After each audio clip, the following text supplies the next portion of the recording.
play for a little bit and let people come in, see who pops in. For some reason, I can't get OBS to go to a smaller window. It's just full screen, so that kind of pisses me off. I thought you were just about to start the show, so I've started streaming, mate. So as soon as you can.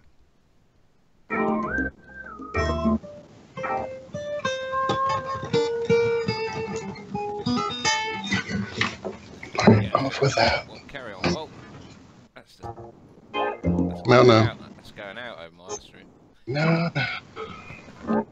It's like I said, when I get a little more fluent, a couple more chops under my belt, I'll whip it out. How long have you been playing? Actually, I've been playing guitar a long time. I've just never had an acoustic, and it does bring a whole different thing out of your style, for sure. So we got Jamie Brown in chat already. If you guys want to holler at Jamie. What's up? What's up, Jamie? What's up, Jamie? I'm gonna get in my chat. He's got a hangout to promote as well, isn't he? In Manchester at some point. I think this month, sometime. I saw. Oh, come on, that's awesome. We need to get him on. I know he's been around a lot. All right. Well, let's go ahead and get the show on the road, and we'll see if we can't get him on. We'll put this down. Let's go and rob another ring.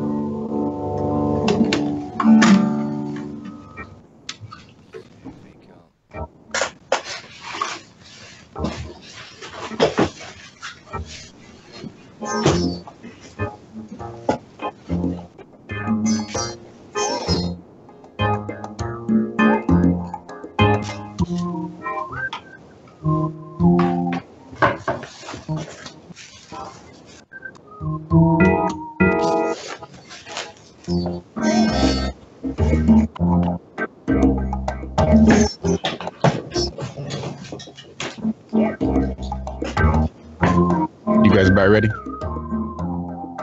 Ready.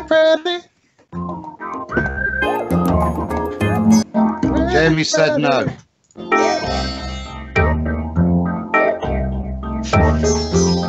What happened? Jamie said no. I just asked him, do you want to join? He said, nah, not tonight. Thanks.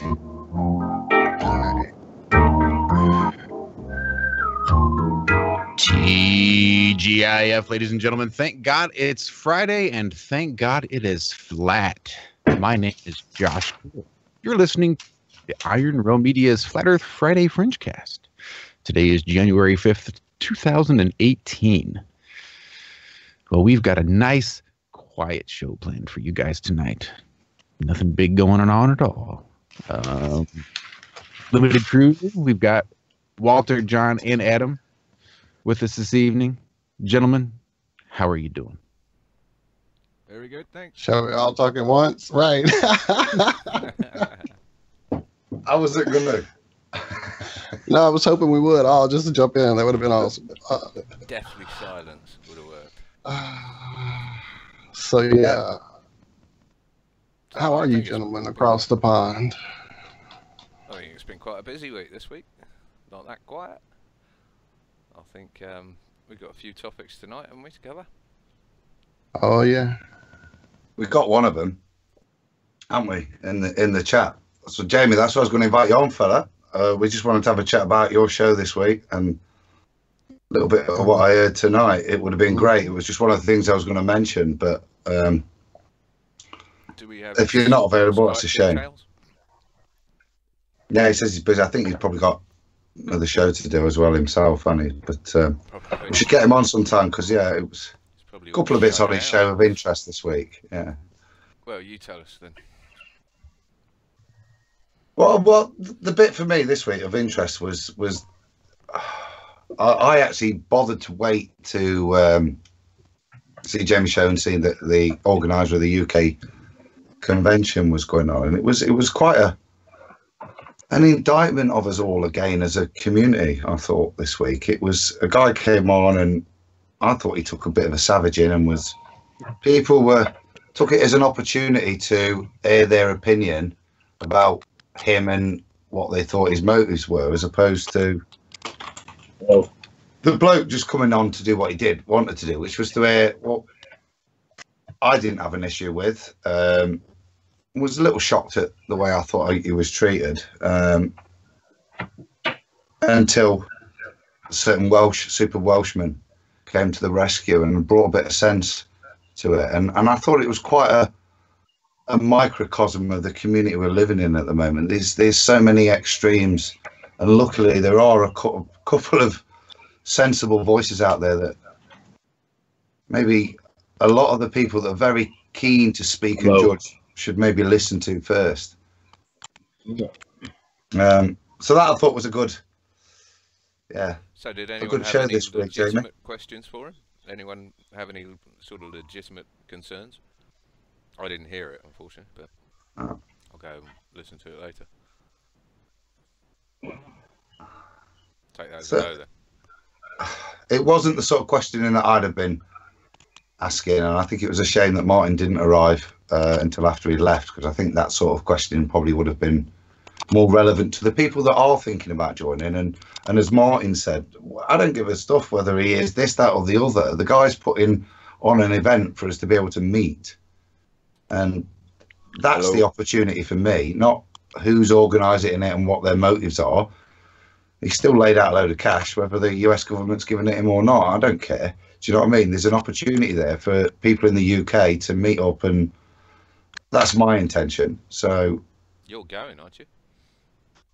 I've not put the money. I was about to again, and then I listened this week, and I'm like, you know, what's going to happen is, am I going to go and put a load of money down and it fall apart? It was quite a savage, you know, and these were prominent members of the UK Flat Earth there. You know, Antonio was there, Peter Shea, and like I said, I don't think it was what he was expecting, and I didn't think it was fair to do, to be honest. There's quite a bit of controversy about this convention.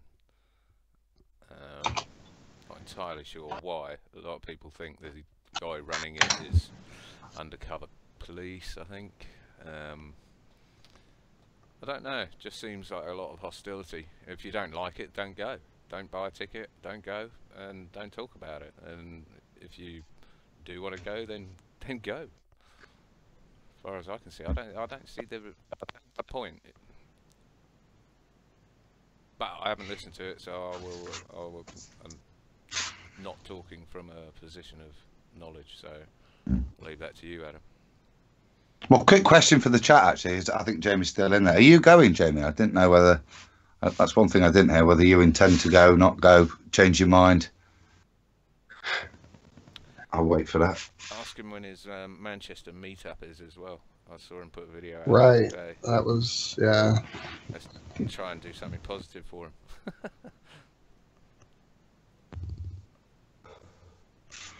So a number of times I've tried to keep thinking about going there, but it's impossible to get there from leaving Nottingham at 12 o'clock because it's in Manchester way. So I don't finish women lads football till lunchtime. But and that's you know, that's another thing I want to do. And we all don't have a lot of spare time. Some of us, you know, some flat earthers do. Some are free. Some don't have to work. Some aren't able to work. You know, I mean, some can't find work. Some are stuck in loads of work. Do you know what I mean? So it's quite useful to actually have something that's hopefully for, you know, organised for in a distance where actually, even whatever your circumstances, if you are interested, you can get yourself there and meet other flat earthers. I'm not particularly bothered about listening to any of the speakers. I've listened to them all. I think I already know what they've got to say. That's not the purpose of me going there. It's going to shake Martin's hand. Do you know what I mean? It's that is a good point. It's not go and give Antonio a little kiss on each cheek and say, you know. It's not necessarily about the speakers, but it's also at a stage, I imagine. I was going to say that same thing, John, that it's a lot to do with the meeting and the greeting more than just sitting around listening to lectures that you probably have heard the content over and over yourself, you know, watching videos or watching that speaker's channel or whatever. So it's the behind the scenes, it's the waking up at breakfast with the guys that you haven't had a chance to ever talk to. And I'm just speaking from my whole UFO conventions that I went to over the years. It was more about the networking and the behind the scenes. I mean, the speeches were great, the lectures, the presentations. There was always some amazing stuff being presented. But yeah, it was more about the people, and I mean, hanging out on the beach, waiting for the famed UFO to pop up on the shoreline there in Gulf Breeze, Florida, or out on a golf course hanging out and looking for UFOs with Whitley Strieber and the crew, that kind of thing. That's really the things I took away from the conventions. The rooms filled with videos and T-shirts and trinkets and all that. You can't get away from something like that once money can be made. I mean, it's just part of it. And everybody wants to have a flat earth T-shirt, so what's wrong with that? Yeah, I don't want a flat earth T-shirt. Of course, I don't want to spring for one because I'm broke. But yes, sir. Well, Walt and I had a pretty good show this morning. All in all, tell us all about it, Josh. I mean, I just did.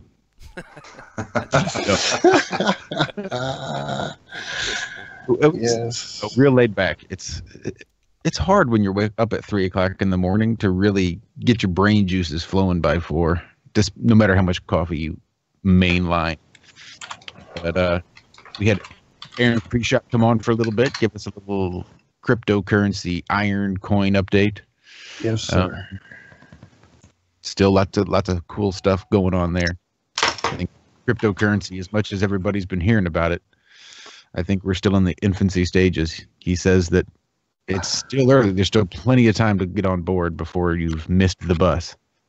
So whatever that's worth, I think that's pretty exciting.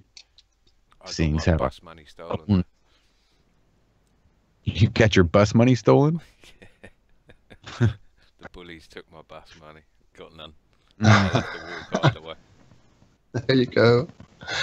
If we're sticking in analogy mode, I would just say this, you're right. I would have had bus money a bit ago, but there's so many buses now.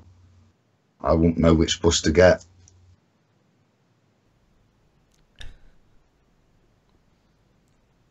From what we heard this morning, though, definitely with the whole crypto thing, it's not too late. And just because it's so volatile, it's not anything to be afraid of if you're, interested in it. I mean, I know you're very hardline with your silver and gold, Adam.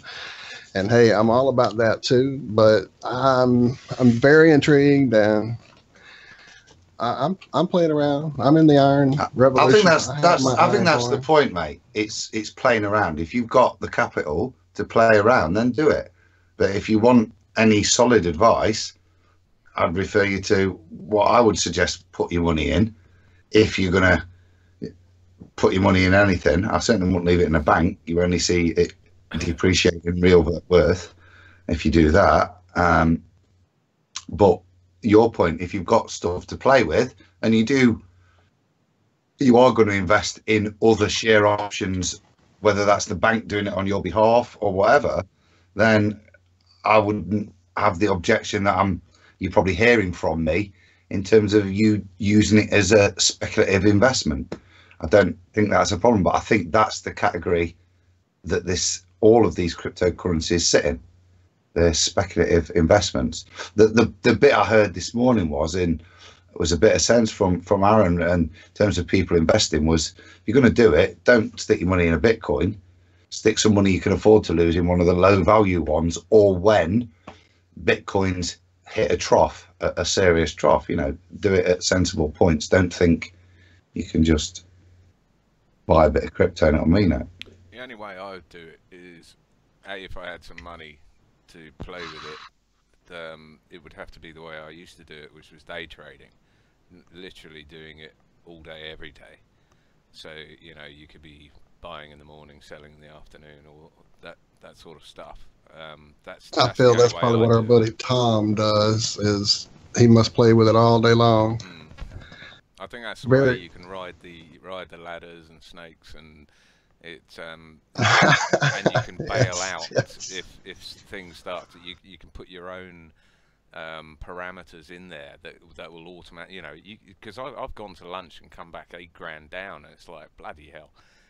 but if you can put automatic sell limits in there, and on some of the trading platforms, buy and sell limits in there, you can automate it as much as you want. But I really much preferred the hands-on stuff. But that's the only way I'd be interested in playing with Bitcoin at the moment.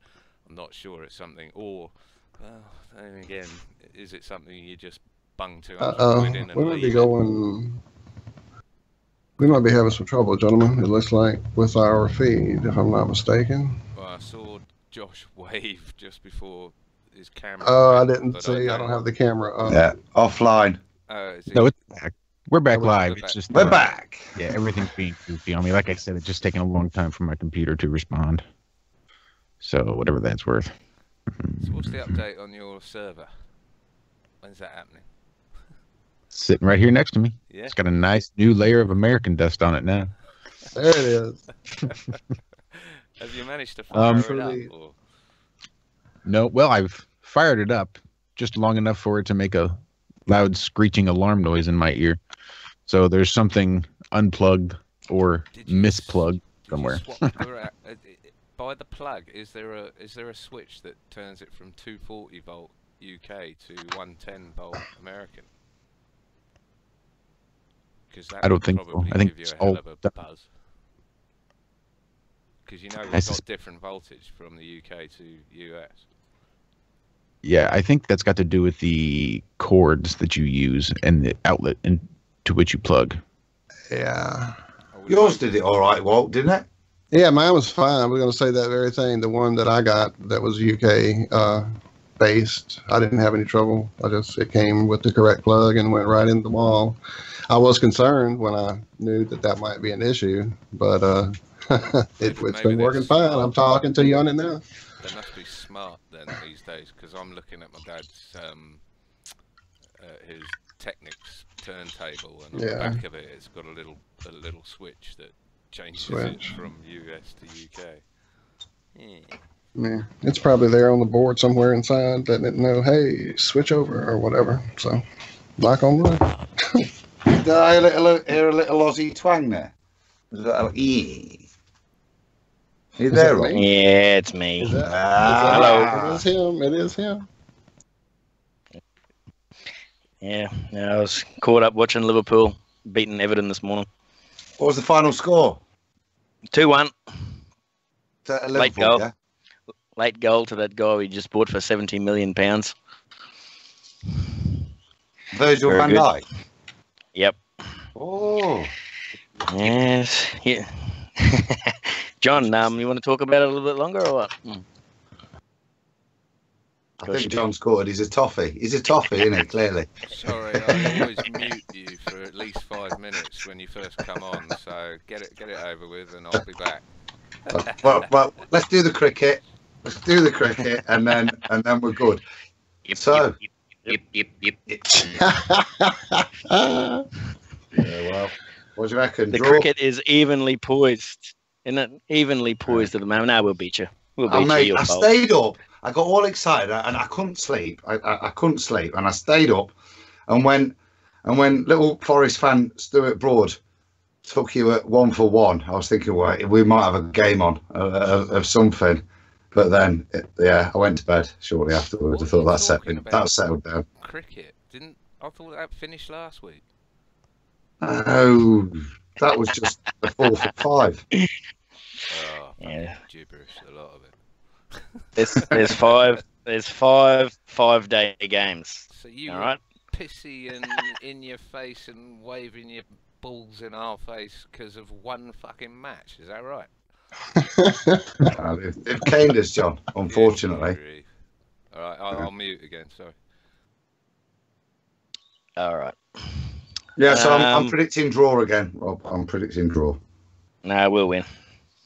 How about we move on just for John, because he might start crying and getting in his fetal position in the corner over there. Interesting thing happened to me yesterday. We've had Ross on the show before. Everyone remembers Ross? Yeah. The guy I work with. Absolutely. So I'm talking to him. Ross might even be listening too, because he listened to the Jaron show last week. Evening, Ross. Hi, Ross, if you're listening. Get him. Howdy, So he Ross. comes into the lunchroom yesterday morning, and he says something about seeing another sunset. Like there was usually sets southwest of us at the moment, but he said that he saw another light source in the south, and one of my good mates,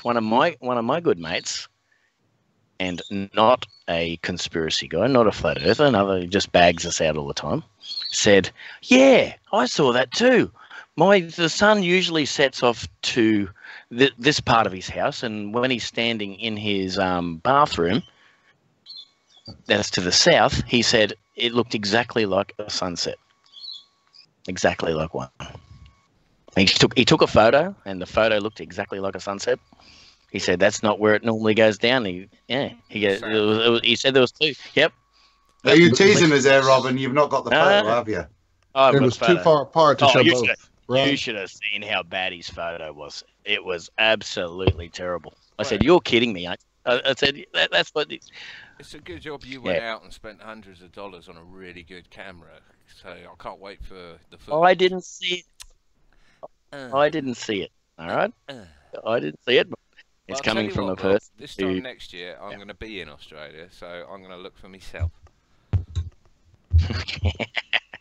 I've never seen anything what they described just then, but they both said it. They were both in the lunchroom. They both said it, and I was shocked. I was shocked, that especially coming from me mate, that he said that. I was shocked. It's just unfortunately I never saw it. Otherwise, I would have got the old camera out. And I said to him, "Why didn't you take a video and pan from one side to the other?" "Oh, I didn't think of that," he reckons.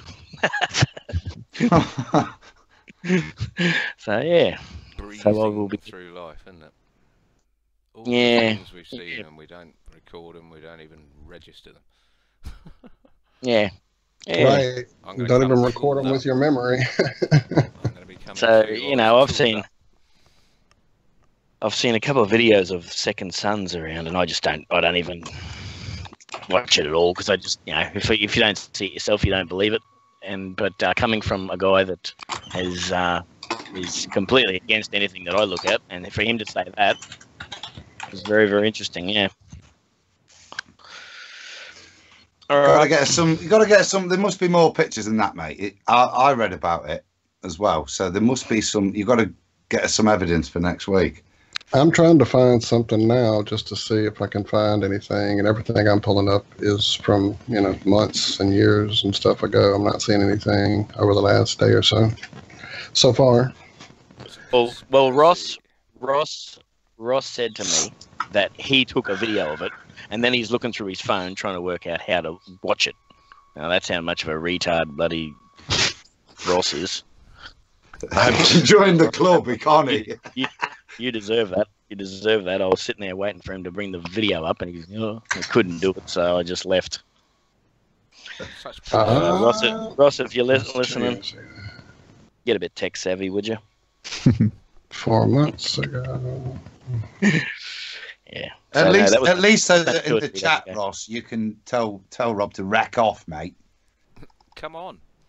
Tell him to piss off. Yeah. Yeah. We do. More open invite to come and tell Rob to piss off. Speak for yourself. Freedom of speech. Oh, it's good to have you back again. Okay, I found one from a week ago. And what day was this? I'm not sure what this is. I reckon it was on Tuesday. Going from what they said. It was on Tuesday. Well, they both said this is the information they give me. Oh, I think it was 2 days ago. I said, well, what was it, Tuesday? What was it, Tuesday or Wednesday? And they say, oh, I think it was Tuesday. My brother's mother's aunt told me she heard it from the postman. Yeah, we shall wait. And it's not great footage that I'm looking at, so I'm not even going to bother showing it. Only 5% of the population live below the equator, don't they? So we'll have to wait for the 5% to Give us something. Well, I've seen it shift positions for sure, but I've never seen two suns in the sunset. So that's crazy stuff. I don't think I they never- actually saw the sunset. They didn't see the actual sun. They saw a A light place that source was bright. exactly the same. Yep, very, very I bright, got you, exactly I the got same you. as. Like your as- avatar. Now, see that Yes, idea. yes, exactly like that. Yeah, yep. Right, Two of them. Rob, just describe it then. What happened? So, did the sun go down? What looked like the sun, and then the sun went down, or did the sun go down and then what looked like the sun went down again? Rob didn't see it. He was too busy Well, watching sport. Yeah, but he must have asked that question, you know, before he got on to losing the fifth test. I think there was one sun that was still up because it doesn't set here till about 7 o'clock at night. So I reckon the other sun set, the sun would have been already gone, or whatever they saw. It was definitely not two suns, That in but itself, there was definitely two sunsets. Rob, that in itself, that it's the height of summer over there where you are, 20 degrees north, south or whatever, and your sunset is at 7 o'clock. That's just unheard of in the north. It would be 10 o'clock at least. I mean, that in itself is just a glaring. I don't have daylight savings here either, so you have daylight savings in your summer, don't you? Yeah. So take an hour off. You. Take an hour off. So you reckon Should we get in on to the summertime? confusion? So you reckon in summertime, John, Mm. 20 degrees south in the north, that is 20 degrees north, should be seeing what time would their sunset be? They'd have to go and have a look, wouldn't they? In the Because summer. I'm 51 Mm. north, but I know. I mean, New Zealand's not even 51 south, so it's comparing. It's just, but it just seems. See, after me mate showed me the his little crappy sunset photo, and we're talking. I said, don't you find it strange that we don't have the same weather conditions in the same latitudes, north and south, on the globe? He's going, oh, I never really thought about it. I said, well, think about it, because it doesn't. It's not the same. I said 20 degrees north is not the same as 20 degrees south, and 30 degrees north is not the same as 30 degrees south. It's not the same. I think there's two differences there that will probably lead us on to the latest Serbian conspiracy video. But in a lot of the other stuff, Serbian conspiracy was comparing the Ushuaia degrees, and that compares to, you'll like this, Rob, to Liverpool in terms of north and south, and the actual daylight hours are comparable. Via time and date. But no, and from the videos that Serbian conspiracy has been showing from multiple sources, some of them from hotel webcams live, especially I've seen a fair bit recently. There's comparable sunlight between those two north and south distances. The interesting thing for me is what you alluded to, which is the second point, that there is no comparison between temperatures, and for the angles of tilt and to the sun. Do you know what I mean? It might explain, the Bohr model might explain that as an excuse for the southern hemisphere, but that obviously then doesn't explain it for the northern hemisphere. But that's the biggest difference, that even though you're getting the daylight, you're not getting the heat. And they're the things that I think, if you look at the data on the screen as you watch it, the other struggling thing, John, I'll finish on, is in relation to, if you do watch the videos, it, in terms of accessible data, it is very sparse, and there is no full sun tracking. And what you actually tend to see a lot of the time is just daylight and not the sun. Now that a lot's often confused by cloud cover there, but so there's a lot of question in the data, but about the daylight times being sort of similar, but not the weather or you know, the temperatures. I always compare it with Macquarie Island off south of New Zealand, and that's 54 degrees south. What are you north, Adam? You must be about 54, aren't you? Yeah, 54-ish, isn't it, Nottingham? Yeah, 54. So this island, just short, Macquarie 53. Island, this Macquarie Island, 54 south, was considered, the weather was considered too harsh in the winter for it to be even a penal colony. I mean, that's just crazy, you know, to compare that to where you are. Yeah. Is it colder in the second part of the winter compared to the first part of the winter? Yeah. For me, it is. Because it's definitely hotter here in the second part of summer compared to the first part. So we've got the sun going past me because the Tropic of Capricorn is south of me. So I've got the sun going past me and then coming back again. But it's just a completely different weather as well from if you know what I mean? You know what I'm saying there? It's completely different. Now, right now, we're getting 37s and 38s during the day. That's Celsius. So nearly 100 Fahrenheit, I'd say that would be. And that's just normal. That's just, yeah, that's just normal. But that doesn't happen. Yeah. In the first sort of, you know, it's gone past you and it's coming back, and that's the thermal energy held within the land. It's already hot. Yeah. Yeah, it sort of makes it, it's like having hot, you know, seas. Does that make sense? Yeah. Does that make sense for something that's 93 million miles away? No. Or does it make sense for something that is a few thousand miles away? Yeah. Even with the tilt, they can't. It's just ridiculous. With any of it, the extremities, but because it's traveling through a vacuum, the extremities really are negated, particularly the difference in them. You know, 93 million miles is one thing, and that's the level of heat you get, but the difference in the extremities, to try and extrapolate that to the difference that you see in the seasons isn't the same. And as you say, the variance you see through the seasons, where actually you've hit the furthest point in terms of an elliptical orbit, you've well past that, and it's still getting colder. But technically, that radius is shrinking on the ellipse, and you're getting closer to the sun.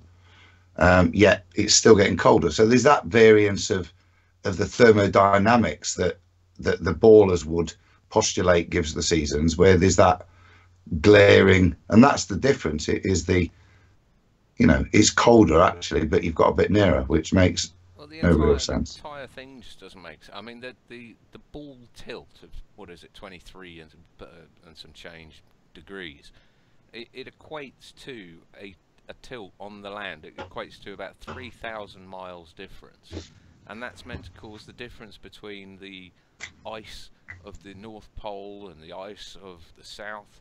And and then you've got the perigee and apogee of the, if they're the right words, of the orbit around the sun, where in the northern summer, we're the furthest away from the sun.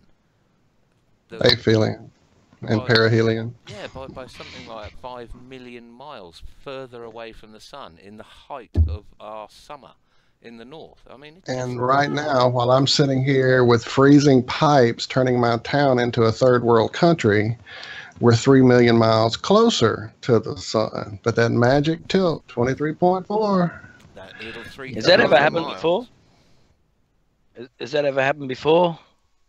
Walt? Here, not this severely. I mean, you know, there's usually 1 or 2 nights during the winter here that you have to worry about if you have plants or. And what degrees, what latitude are you? I think it's around Man, I don't remember. I really don't. I think I don't want to miss it. Let me go look it up. Well, considering because like that'd be that, interesting as well. 30-ish? Because I'll guarantee that doesn't happen in Australia. I'll guarantee it. It might happen up in the high hills, Yeah. the snowy This is never- mountains, places like that, but not ground level. It just Yeah, it's never happened here. no. So that 3,000 mile worth of tilt compared to the 93 million miles of travelling that this light has done is 31,000th of the 93 million miles. 1/31,000th. And we're meant to believe that that makes the difference between what you're getting at the moment, Rob, and what you're getting at the moment, Walt. I was right. It's 29 by 91. That's where I'm at. There you go. I think 29. There's nowhere in Australia at 29 degrees latitude that's getting their pipes frozen up during their winter. No way in the world. No way. It's not happening. It's not.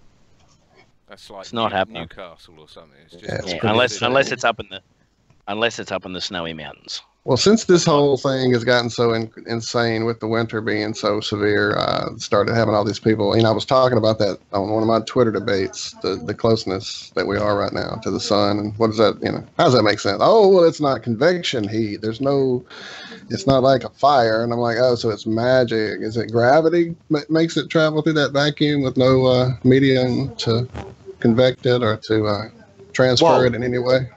That's not the same, but the kind of postulation that I'm on in this disparity between light, position of the sun, and relative heat. We're aware that when we see the sun, it's an image, and that evidence Rob's talking about lends to that further. That lends towards some kind of dome, in my opinion. But in terms of the disparities, not just where we're saying those extremities of Liverpool and Ushuaia and the likes, but actually, as you're describing there, at areas closer to the tropics, that to me is suggesting that apparent position again is probably well off skew to actual real position, because apparent position is the real light we're seeing, whereas the physical heat you're feeling is actually probably the geographical position or the location above, if we assume, unlike Mark Sargent, that heat comes from the sun along with the light. Do you guys also find it strange that globers will believe that we're spinning through space and twirling and spinning and doing all these amazing things, but when you say to them that the sun travels around our flat Earth, and it must, for me, it must change speeds and go up in height, maybe go down a little bit, just move around. And they say, "Well, how's that possible?" Right. They'll believe that absolute shit model that's been taught to us in the schools, but they absolutely dismiss a way easier version, don't they? Well, to be honest, we all did. Right? Why would you think that something that was created where preset patterns are involved, which make sense and follow a certain pattern, are any less or any more credible than a ball that defies all of the science that you actually bothered to learn? And if you bother to explore it, you realise it contradicts itself. And that's the problem, mate. They don't bother to look at their own science, because if you do, you become a flat earther. That's the reality of those comments. It's just like, and speaking of indoctrination, I watched another moon landing video the other day, and they had the people watching Neil get off the ladder, and they were crying, and you can't beat that either, can you? You can't beat, if you saw the moon landing 50 years ago, then you're not getting on board, are you? Yeah, because it's very, very difficult. I got there. It's very hard. You know what I mean? It's hard to change your mind It because is. if you were there and you saw Neil going there and you saw the way they did it, and it's just hard to change your mind because you just believe that you just believe he landed on the moon. You probably have done for 30 or 40 years and 50 years. So for someone to say that no, it probably didn't happen, it's hard to change your mind. It is hard. It's easy for me. Easy for me. Hard for most. I don't think it's hard to change your mind. I think it's hard to look at opposing evidence without a bias. Because But if you see all the stuff there, Rob, if you look at all the actual evidence we didn't land on the moon, it's just overwhelming. It is now. Yeah. That's what I mean. It's overwhelming, isn't it? And I used to explain it away, just explain it away. That's what I think the problem is. And the best that they can come up with is why would they do it? That's the best that and too many people would have known about it. I think the honest answer there, guys, is it's easy to sit into why don't they look? You know, I'm a little masochistic and take a benefit. Recently, started to really go and I mentioned Wolfie last week. You know, I go and look at the people, and one of the things I want to talk about is Nathan's stuff. I actually really listen to the ballers' argument because in there you'll find more truth as they pick apart your arguments. The band to be more critical, but I didn't always used to do that. Certainly early on, I would avoid criticism, partly because maybe I wasn't up to deconstructing it. Yeah. And that's the same situation. It's easy to be critical, but all of us hate shifting our paradigm. And do you get me? It's easy to sit and go, oh, why don't they bother to look, as I just alluded to. But actually, it is a big shift. And a lot of us here had already started shifting and had already learnt to view things slightly differently. And I think there's a lot of people now that are waking up that the first waking up is this big slap. And it's followed with so much diatribe of other stuff that apparently proves it, that until you have gone through it, it's very easy to allow yourself to not be shaken.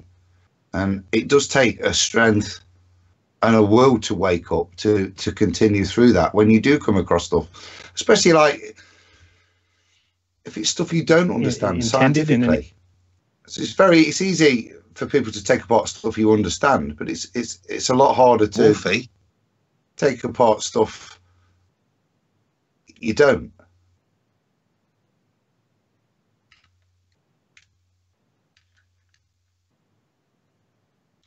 Well, we're constantly seeing that I'm seeing a lot of the newer followers that pop in on my Twitter feed are still coming up with wrong things. You know, the whole, how's this picture possible? The sun and the moon are in the sky at the same time. So obviously the Earth's not making the phases of the moon happen. And it's like, yeah, obviously not, because that was never the contention here. So a lot of people are just even jumping on board and not even knowing either side of what they're defending or debating at this point. I'm seeing a lot of that in my Twitter feed. I don't know if you guys have, but a lot of wrong information, a lot of still showing the NASA boots not matching the footprints, a lot of things that, you know, I guess us old timers have pretty much debated and done away with. And so to see it all come back through, and some of the globe questions that are like, you know, first level stuff, and it's just like I'm almost burnt out on the whole Twitter thing. My goodness. 99 plus notice every time I get on. It's like, oh, people, please get a life. I agree, Walt. This is why I was suggesting that we get back to basics every now and again. You know, probably every show at least cover one basic that, or at least, you know, one wrong, a myth, a flat Earth myth or something. That's great. Yeah. Myth busted.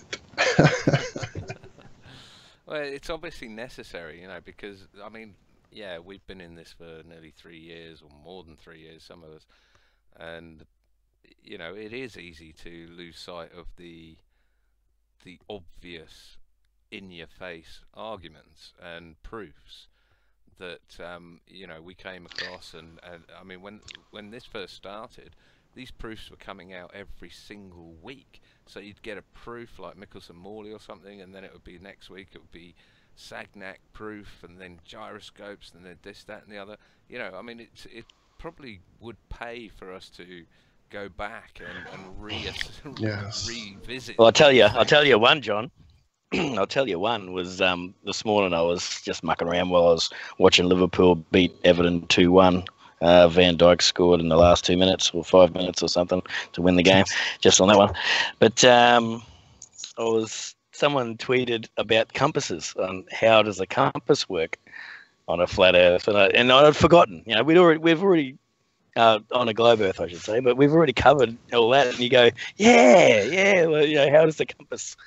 Things like for me, that, the North Pole is under my feet and to the left or to the right. And how does a compass point straight out along the flat land or along the globe? You know what I mean? Like it's just easy ones like that. Water finding its level, and the Suez Canal, 100 miles long, built on a horizontal datum. Sorry, Adam. Yes. Well, I was going to say, isn't that solved by those special Southern Hemisphere compasses? Because obviously, it's easy for someone at my compass to Australia next year. This year, shit. We've got Charlie in chat at the moment. So Charlie, explain to me how a compass can go through the middle of the Earth, or go over the top of the Earth, and tell me where north is through the. Yeah, I'd like to know that. Thank you, Charlie. Right. I think we've got a thumbs down. We've got a thumbs down now, so I think that's Charlie. Come on, Charlie. Don't give us a thumbs down straight that's all away, good. mate. If you're going to give us a thumbs down, don't bother Give coming us here. thumbs down. Go get all your pals together, call them up, and tell See them how to many give thumbs us down we can get. Yeah. reaction is good.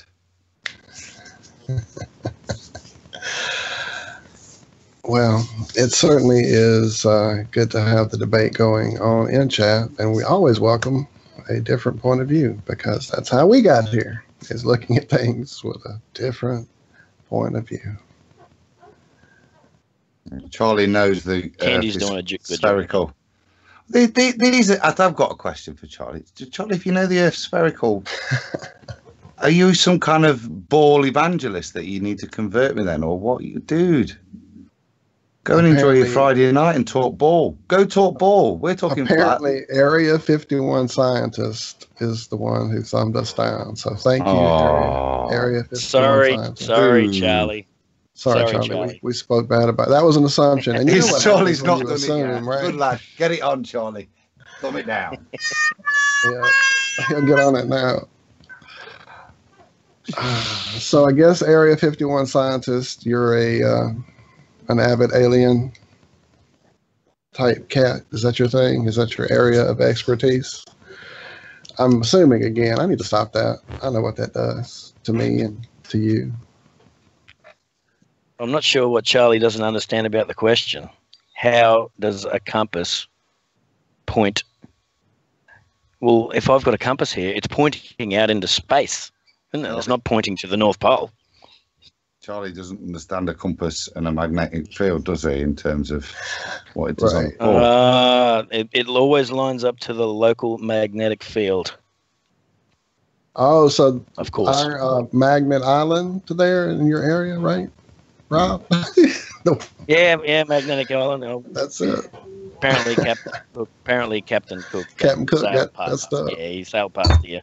Sailed past where I live. His compass went off. No wonder it took him 60,000 miles.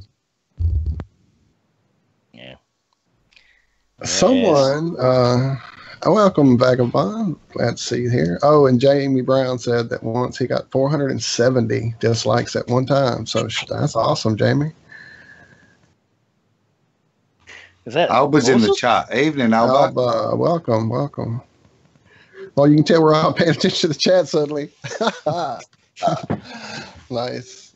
And Well, speaking of Captain Cook, someone sent me a tweet earlier. I'm going to send you guys the picture before I let me pull it up and let you see it before I describe it. Hang on. Oh, see, no drum, no. I don't know how in the hell this happened. We'll just have 17 effing drums going all at once. Don't mind me. I thought it was a drum roll for Walt's fantastic. I know, right? I was like, I'll never get the picture up before this drum rolls over. Adam, you mentioned Wolfie earlier. I was wondering if we wanted to play the soundbite where you were mentioning him. You're a naughty boy. Well, you know, you media mogul. You are part of the elite control system. The way you manipulate things. And, you're I'm shocked. Fuel to the fire now. Oh dear, I don't know. I was pissed, but I know it was good. It's fun. Red wine again, Adam? You are. White. He's a naughty boy, isn't he? He's a naughty boy, but it's very good, isn't it? That we could show how I don't know. Perceptions Walt gets here. Perceptions can be changed, can't they? You know, how we can believe one thing when we clearly hear it, where the sun is exactly where I think it is, but actually it's a lot warmer over here and it looks further away over here. Just a quick one. How many people have face-to-face changed or turned people? I got 3. I reckon I got 3. I'll go. A few. I don't even know. Oh, hold on. Let me think. That's a good question. Does my family count? I was gonna say family. If that counts, then it's probably a good handful, 6 or 8. Yeah. You can't count family. Screen share real that's quick. just look how big your family is. That don't count. That's what I thought. Okay, let me screen share real quick because I want to give the shout out to the person who shared this with me as well, and you'll see that when I pop it up. Our buddy, we are waking up. Yeah.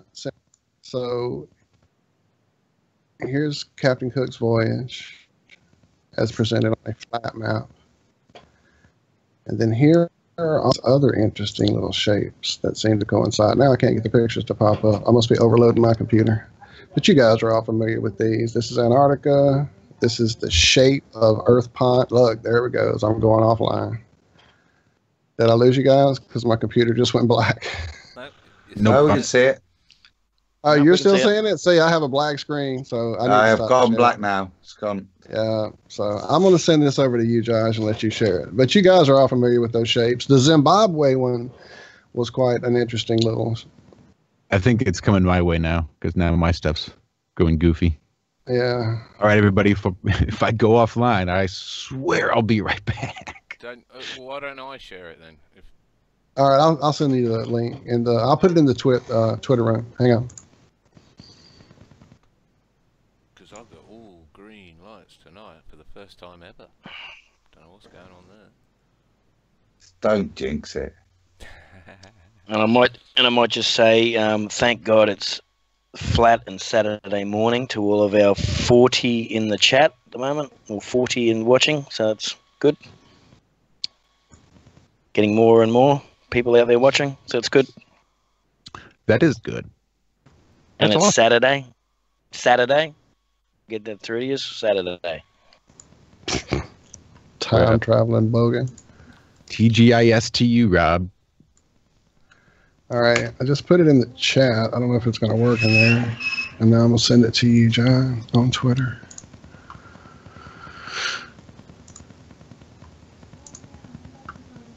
All right, so we should have been offline, but we should be back online now. So hopefully that will have worked. And I think it did. I'm showing us back on, still at 37. Welcome back, everybody. See, I told you I'd be right back. All right, John, I sent it to you in the original room. Hey, Kaz, I see Kaz22 in the chat there. Long time no see. Oh, no doubt. Welcome. Alba, Teresa, I Spy NASA Lies. We're waking up. Sorry, I was meant to be doing something, wasn't I? Whilst Wait. we're filling, I've got a I question. sent that to the. That's it. I'll put it in the media links That's room. what I meant to be doing.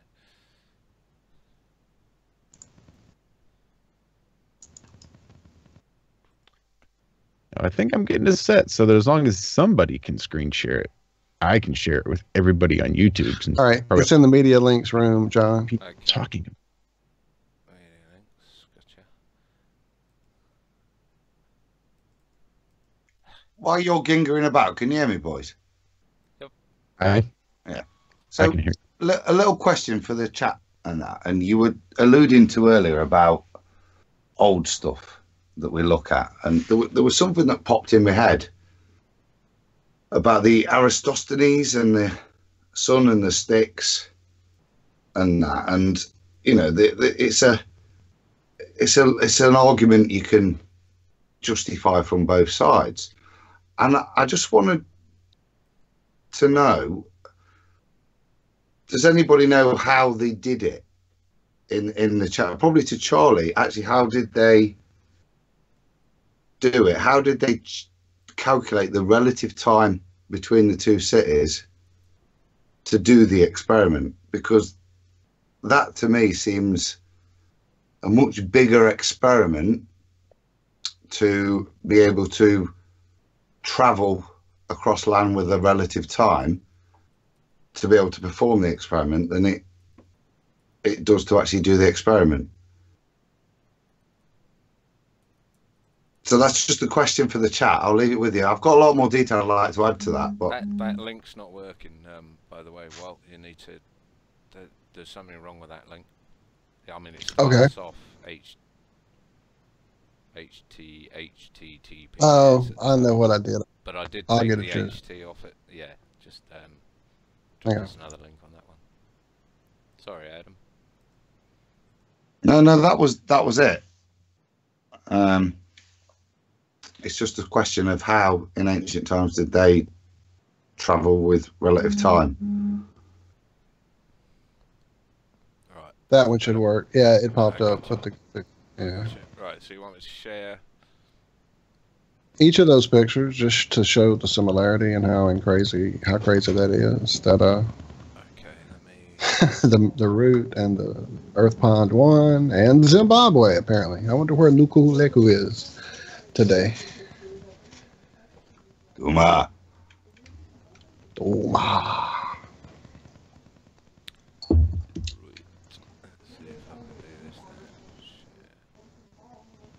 but yeah, it kind of broke my mind too. He was just saying in chat a little earlier that looking at these maps has brought chills. So, and when I saw it, I was like, wow, they are incredibly similar. Incredibly. Am I And you know, sharing? all the You are Yeah, not sure what the... There we go. indeed.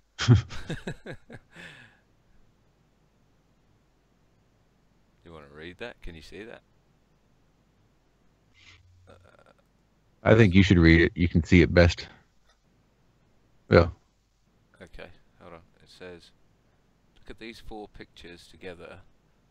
Do they look alike? I'd say yes, very much so. The New World Order are hiding the truth in plain sight. Captain James Cook Voyager, hashtag Flat Earth Map, and hashtag Antarctica are all telling is the truth, but the so-called elite twisted the true hashtag Flat Earth by inverting it. Sorry if I murdered that, but there you go. So we got That was nearly as bad as me, that, John. good. That was. Jolly good. I make you look better then. Right, so you got Gentlemen, as always. How many wines you had, John? No, I just can't read. It's that simple. Well, put your glasses on. No, I'm the same, big mate. glasses. Honestly, you stick a paragraph in front of me, I can't get through it. I can't do it in public. I feel the need to ramble off in the middle. Do you know what I mean? I do too. I do that every I get morning when bored I'm reading reading it something myself. on the show, Adam. I start reading and want to take off in another direction and stumble over my own words. All these hashtags and shit. It's Yeah. anyway, there's John, the first John, one, That's certainly John, the the second shapes. one. John, you were supposed to join in there so that we eventually got Josh to do it because he's the best. I probably can't see it, but there you go. There's the third one. Do they all look the same? Okay. So, Walt, did you want to... Go back to Hi. that. Oh, that's cheeky, isn't it? That's nonsense, though, isn't it? Don't you Pete O'Shea me with your Zimbabwe. Go back to the one that was the polar exploration one. Or the Antarctic guy. Go back, John, too.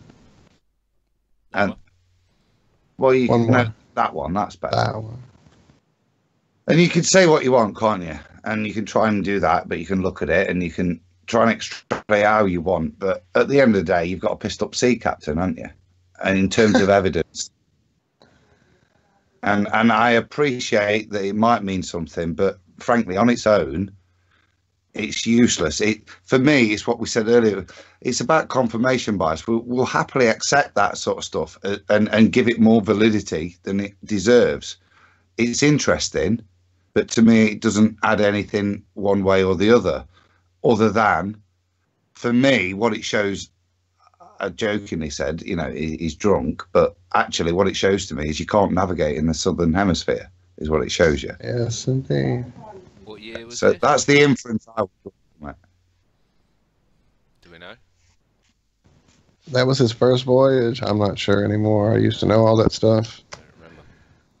Imagine it's probably, I don't know, at least a couple of I'm trying to years. pull it up, but I'm taxed. My system I did mean, too many. Well, we're not talking pre-1500s, are we? Let's find out. Well, we just talked this morning. Was the 1800s, I think, that Ross touched on the Ross ice shelf. And I think it was the year before that. Shoot, no, I've forgotten. Was it Edmondson? I don't know. I forget. There was the beginning of January has been really significant. I was just looking back on this on thisday.com because we do it on the Ironworks. I'll just go through and see what kind of happened. And for some reason, it was kind of real quiet at the end of the air quote year. And but now that it's January, it seems like all this stuff is going on, and several things in Antarctica in January. I just thought it was true. Well, that kind of makes sense, doesn't it? It's their summer, so you would time any. Captain Cook's first voyage was 1768. Is that what I'm saying? Let me go back again. I closed the window. Yeah, 1768 to 1771. Yeah, sounds about right. What were you just saying, Josh? I can't remember. I had something to say. Oh, see. Sorry. No, that's all right. Oh, things going on in January versus not going on. Oh, that's right. Yeah, and it's their summer down there. Yeah, so that would be right. Just Antarctica. Several things. I But watched a film last night with Paul Walker in it, going to the Antarctic with dogs. Anyone seen that? No. I can't remember what No. it was called. I wasn't actually watching it. I mean, it was playing in the room while I was in there doing serious stuff, obviously. But they had to get it in there, if you sail too far south, you'll sail off the edge of the world. well, of course. Can't get away from it. You know Paul Walker? He's the one that blew up in a Porsche. Right, he got Yeah, shot by the laser beam out of that drone, right? I tell you what I saw No, the I other think day was the guy hacked his self-driving car, sped it up, and then crashed. Took over his steering and crashed. He crashed his car. Yeah. I was watching Dumb and Dumber on last Sunday. I thought of John. I thought of John and Adam There's a actually. joke there somewhere, isn't there? There's a Rob, joke there Rob, somewhere. is that kind of Aussie motivational material? So Yeah. Yeah. What, you don't like the movie? Don't like the movie? It's too gay for me. It's piss funny. Absolutely piss funny. Anyway, Jim Carrey. Yeah, the old Jim Carrey. Every movie he does, he's got something.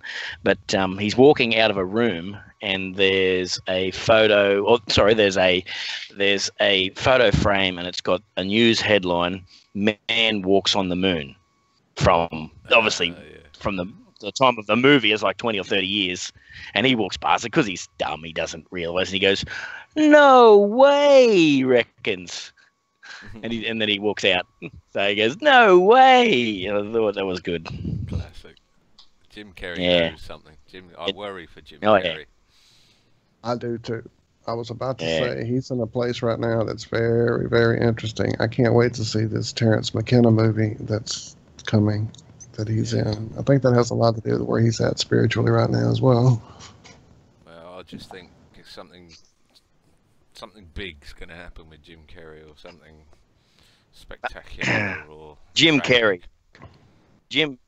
Jim Carrey is nuttier than squirrel shit. You know that, but don't you? I don't know. Never spoken to the guy. Yeah. I've only seen interviews, and have you watched the special? Yeah, any interview you've seen he's off his rocker all the time. I don't know. I would disagree, special, mate. Rob, that's on Netflix right now. I would I'm sorry. disagree. If you can't hear the music, anyone dancing is mad. Exactly. I think he's a thoroughly grounded individual, who's doing his best to try and get a message out there. That's the positive thing, the way I would appraise it. Do you know what I mean? Because either way, he's exceptionally intelligent, and whatever you see is, I don't know, when I see it, he seems very off the cuff still, and trying to give a message outside of whatever he's actually having to talk about, is what I would say. And exactly. We know you listen, so if you ever want to come on, just let us know. Absolutely. He's not listening. He texted me earlier, mate, and said he's busy tonight. Tonight. Okay. Next week. He'll catch it up tomorrow. Catch it up tomorrow. On the MP3. Yeah. Anyway, moving on.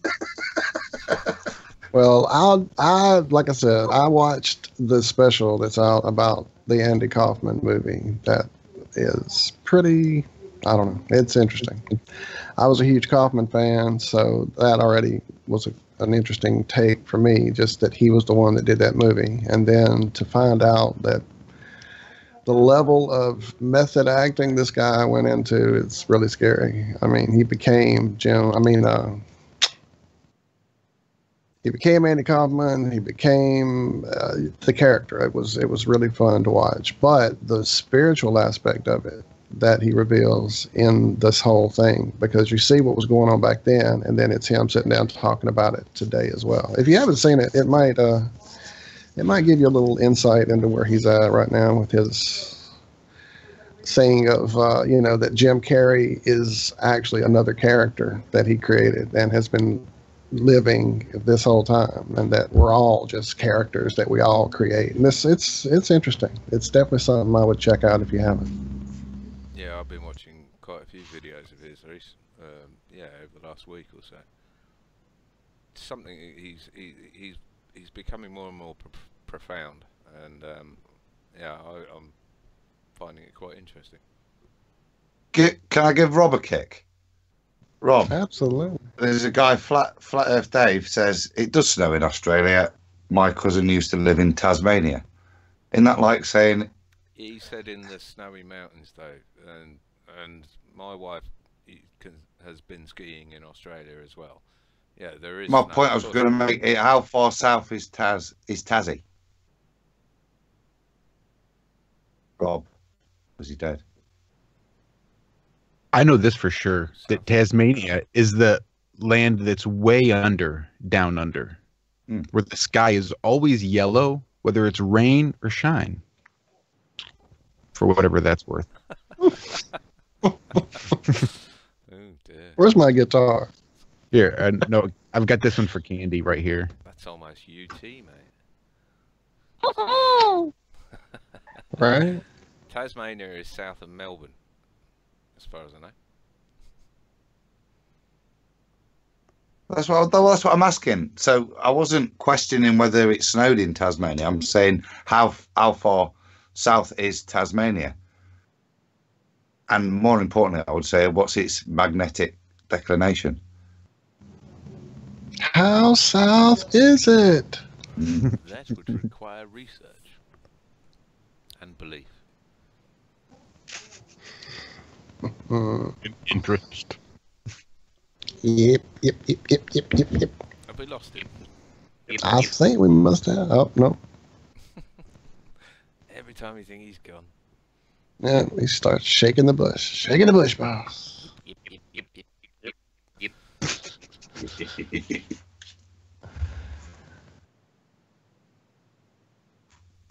Alright, well, I'm all out of topics. Well, The main... Go ahead, sir. The main topic at hand, the lumpy potato, we still have yet to dive into. So let's all get a big pat of butter and some sour cream and get ready after the break. Let me share Jaren and Adam. Piss off, you tart. Crank it up. Hey? So just make sure you crank it up. Oh, this guy. You are my new hero, Adam, for sure. I want a t-shirt. Yeah, it's lucky I'm going for a laugh, isn't it? Hey, it's lucky I'm not like part of the handbag brigade. I don't even know where it is. Where is it? Videos.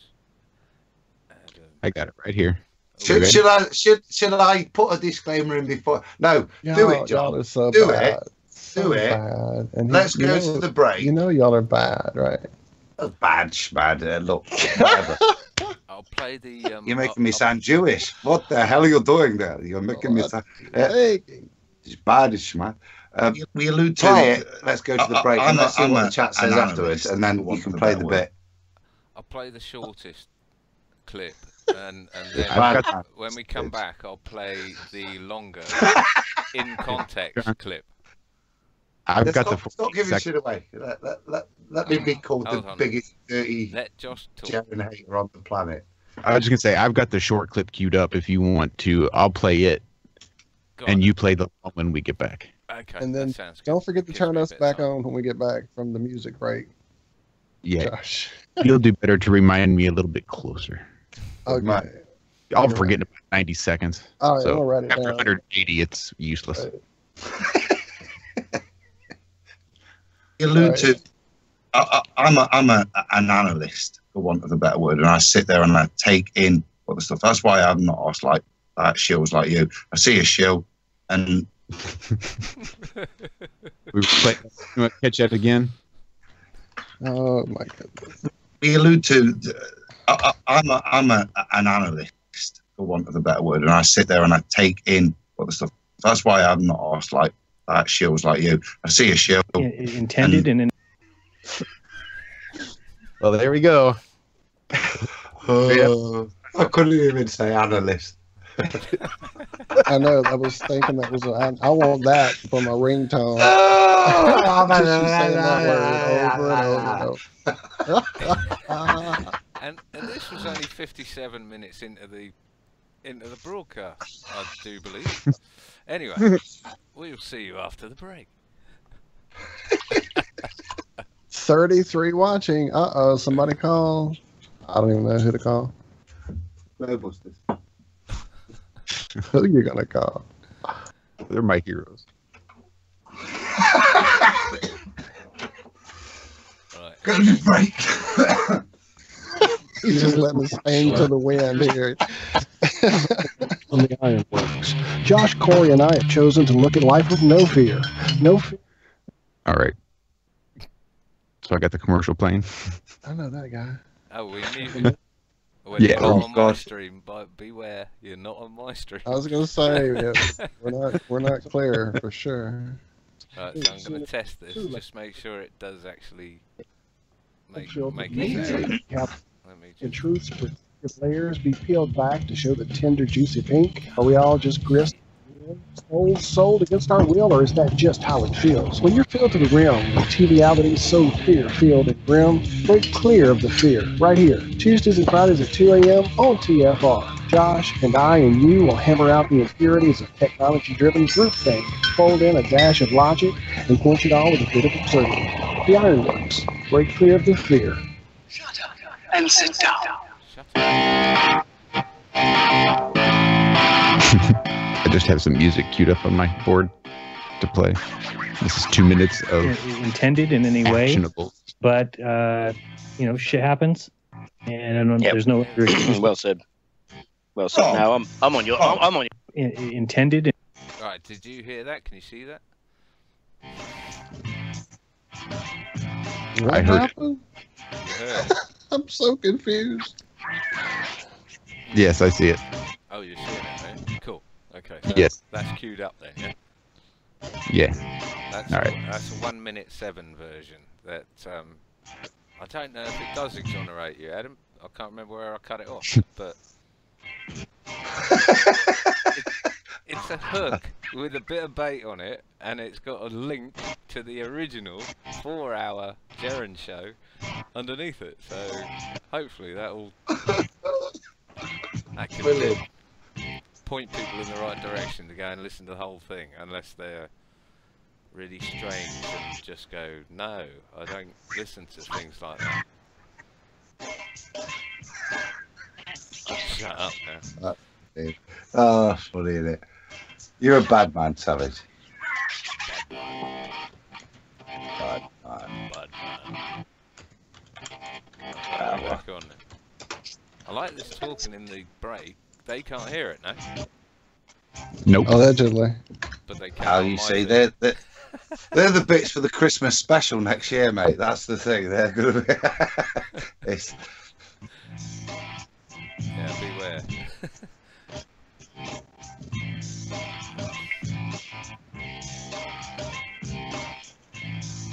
Has anybody looked at the chat as to what I've said, as to the reaction? I think there's a few. Adam killed my tweet. OMG, Adam, you sinned. Laugh out loud.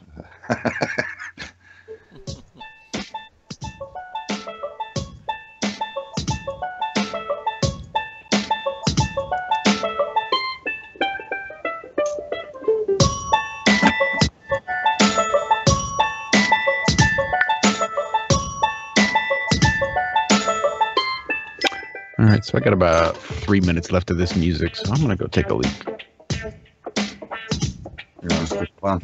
That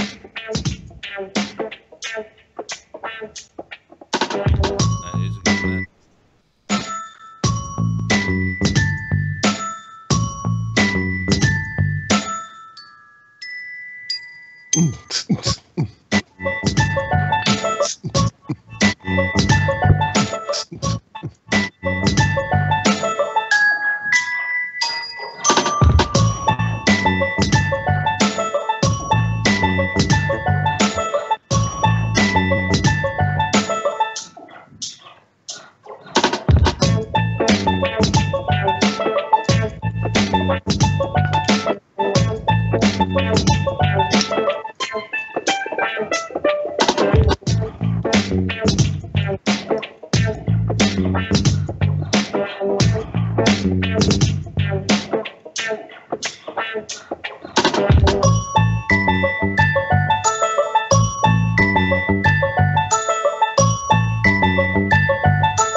drain the main vein. Yeah, I'm not quite ready. I need another 90 seconds. That's a big bladder, Josh. Oh, I've already done that. I'm just getting... All right. I thought you were just bragging.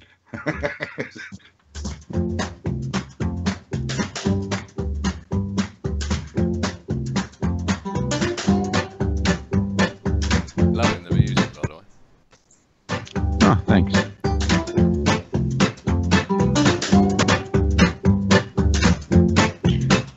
When you start sharing your screen, you'll probably have to move your OBS out of the way.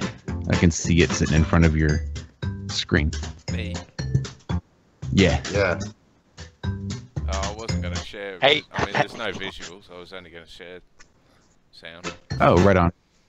Hey, Ross wants to join in. Is that all right? Kill your screen then, if you don't mind. How do we do that on Skype? Stop sharing. Stop sharing. Boys, we're not live, are we? We are on my Yes. feed. We are Yes. live again. Excellent. Share screen only. It says video output's low, so it's cutting me off and dropping me and fucking with me.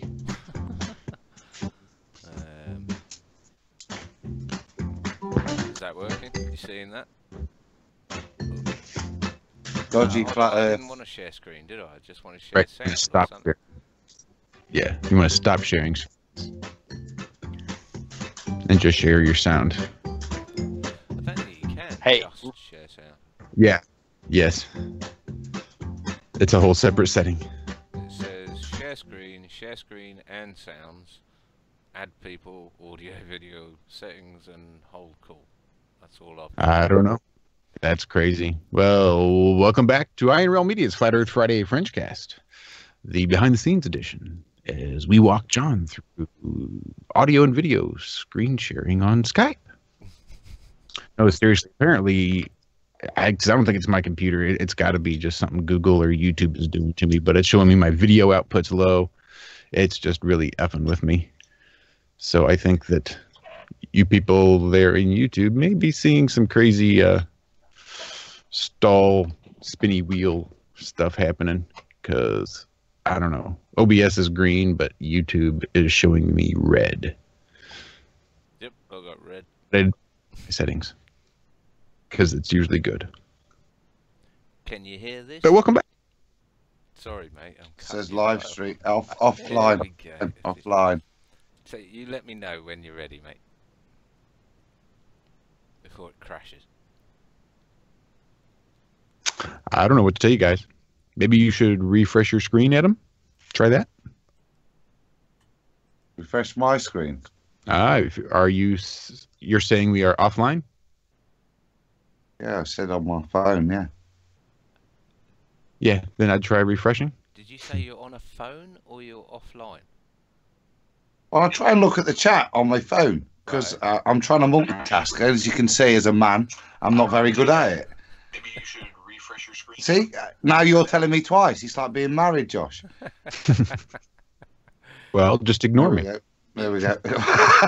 I'm going to play this. Let me know if you can hear it. Intended in any way? Did you just hear Jaren? Yes, Good. we heard. Okay. Loud enough? Sí, señor. Good. Es bueno. Okay. Here's the context then. But shit happens, and Yep. there's no other excuse. Well said. Well said. Oh. No, I'm on your Oh. I'm on your side, Jaron. But yeah, these I hear it all the time. You see all these little things coming out all the time, and I've had a gut full of the shield talk. I've absolutely had a dead set gut full of it. So no, Yeah. I'm on your side. So yeah. Rob, while we're on the strange criticisms that people who do experiments get, Darren, you've had a shed load with regards to the laser stuff, and I just wanted to add a point on that. It's probably a point of defence, and it was a question I had for last week, which was kind of in relation to that. We allude to.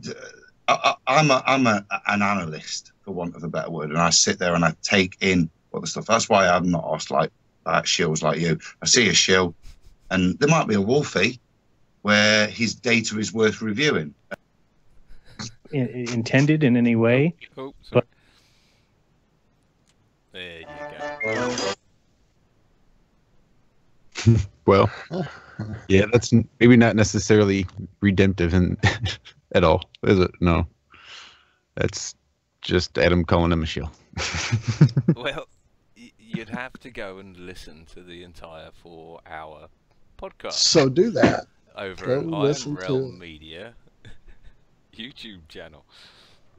Go and listen I would to just add, it requires a little knowledge of me as a human being as well. That's key. Yes, that And- is key. Do you think, Adam, that if Jaren listened back to this, he would think you were calling him a shill? Stuff Jaren, right? When you posted that, mate, right? I'm thinking, I'm gonna have to cut back on my drinking. The way, and that's the point of this for me. The way that was constructed, even fooled me, the person speaking it, as to what it was. Listen to it, listen to it all. But human conversations can be taken many ways, and certainly typed text can be taken out of context. Oh boy, can it? Yeah. Typing's even worse, isn't it? I mean, they say 95% of communication is done through visuals. So imagine how difficult it is via Twitter or even a Skype chat when you're not looking at the other person. Yeah. And therefore, validity of data is key, and validating data is just as important as gathering it. When we did the moonlight experiment, that's what I set off to do, was to make the data valid, not random shots of thermometers X, Y, and Z, so that actually I could stand there and argue with people that it meant something.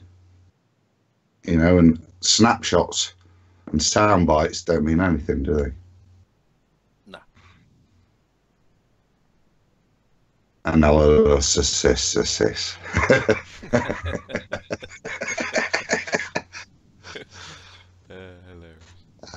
Anyway, it's Christmas week. Piss off. Weren't we getting Ross on? You there, Rob? Well, actually, I just got a text from our buddy Jimmy Jean. It looks like he's lurking around. If you guys would like to have him pop in with us for a few moments. I don't know that I have that ability on my side to do that. I'm trying to do it. What's going on here? Josh, can you do it on your end? Oh, you better believe I can. I know you can. I just don't want to blow your system up. No, I'm good. I'd like to say, if anyone wants to come on the show, then hit me up on Skype under John Savage 2018 and friend me or whatever the hell they call it, and then we can add you, or I can add you anytime. All right. I think I've got it working fine. I'll tell you what, John, you're so cool. We have a phone number. Working out how Skype works. It was cool. We're cool. Yeah, I know. That's what I'm trying to figure out. That's how this thing works, Yeah. and I'm not getting it apparently. And I thought to myself, I remember listening to the Jaren show last week, and he was saying, and I just dropped Bob a message in Skype, and I thought, well, that's quite interesting. So I went on Skype and I added Globebusters as a contact and started talking to Bob. So I was like, that's quite interesting. That's useful, because I know he's not on Twitter, so it's difficult to get a hold of him. I'm not sure if he's in the chat because I'm not watching. So, but yeah, that was really refreshing. Yeah, nice. That's actually how I got a hold of Mark Devlin. We did a show on Billy Ray Valentine's Infinite Fringe over there in TFR, and he had Mark Devlin on.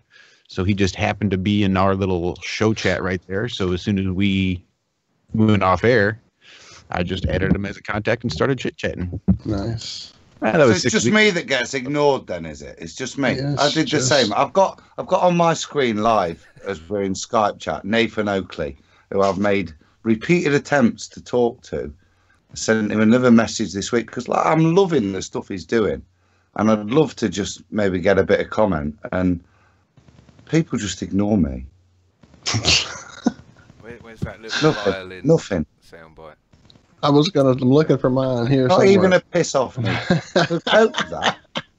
Hey, I was looking for the brainy round table. Is this it? You are in the wrong chat, sir. Yeah. Welcome, Jimmy G. How you guys doing? How you How doing, you brother? doing, Jimmy?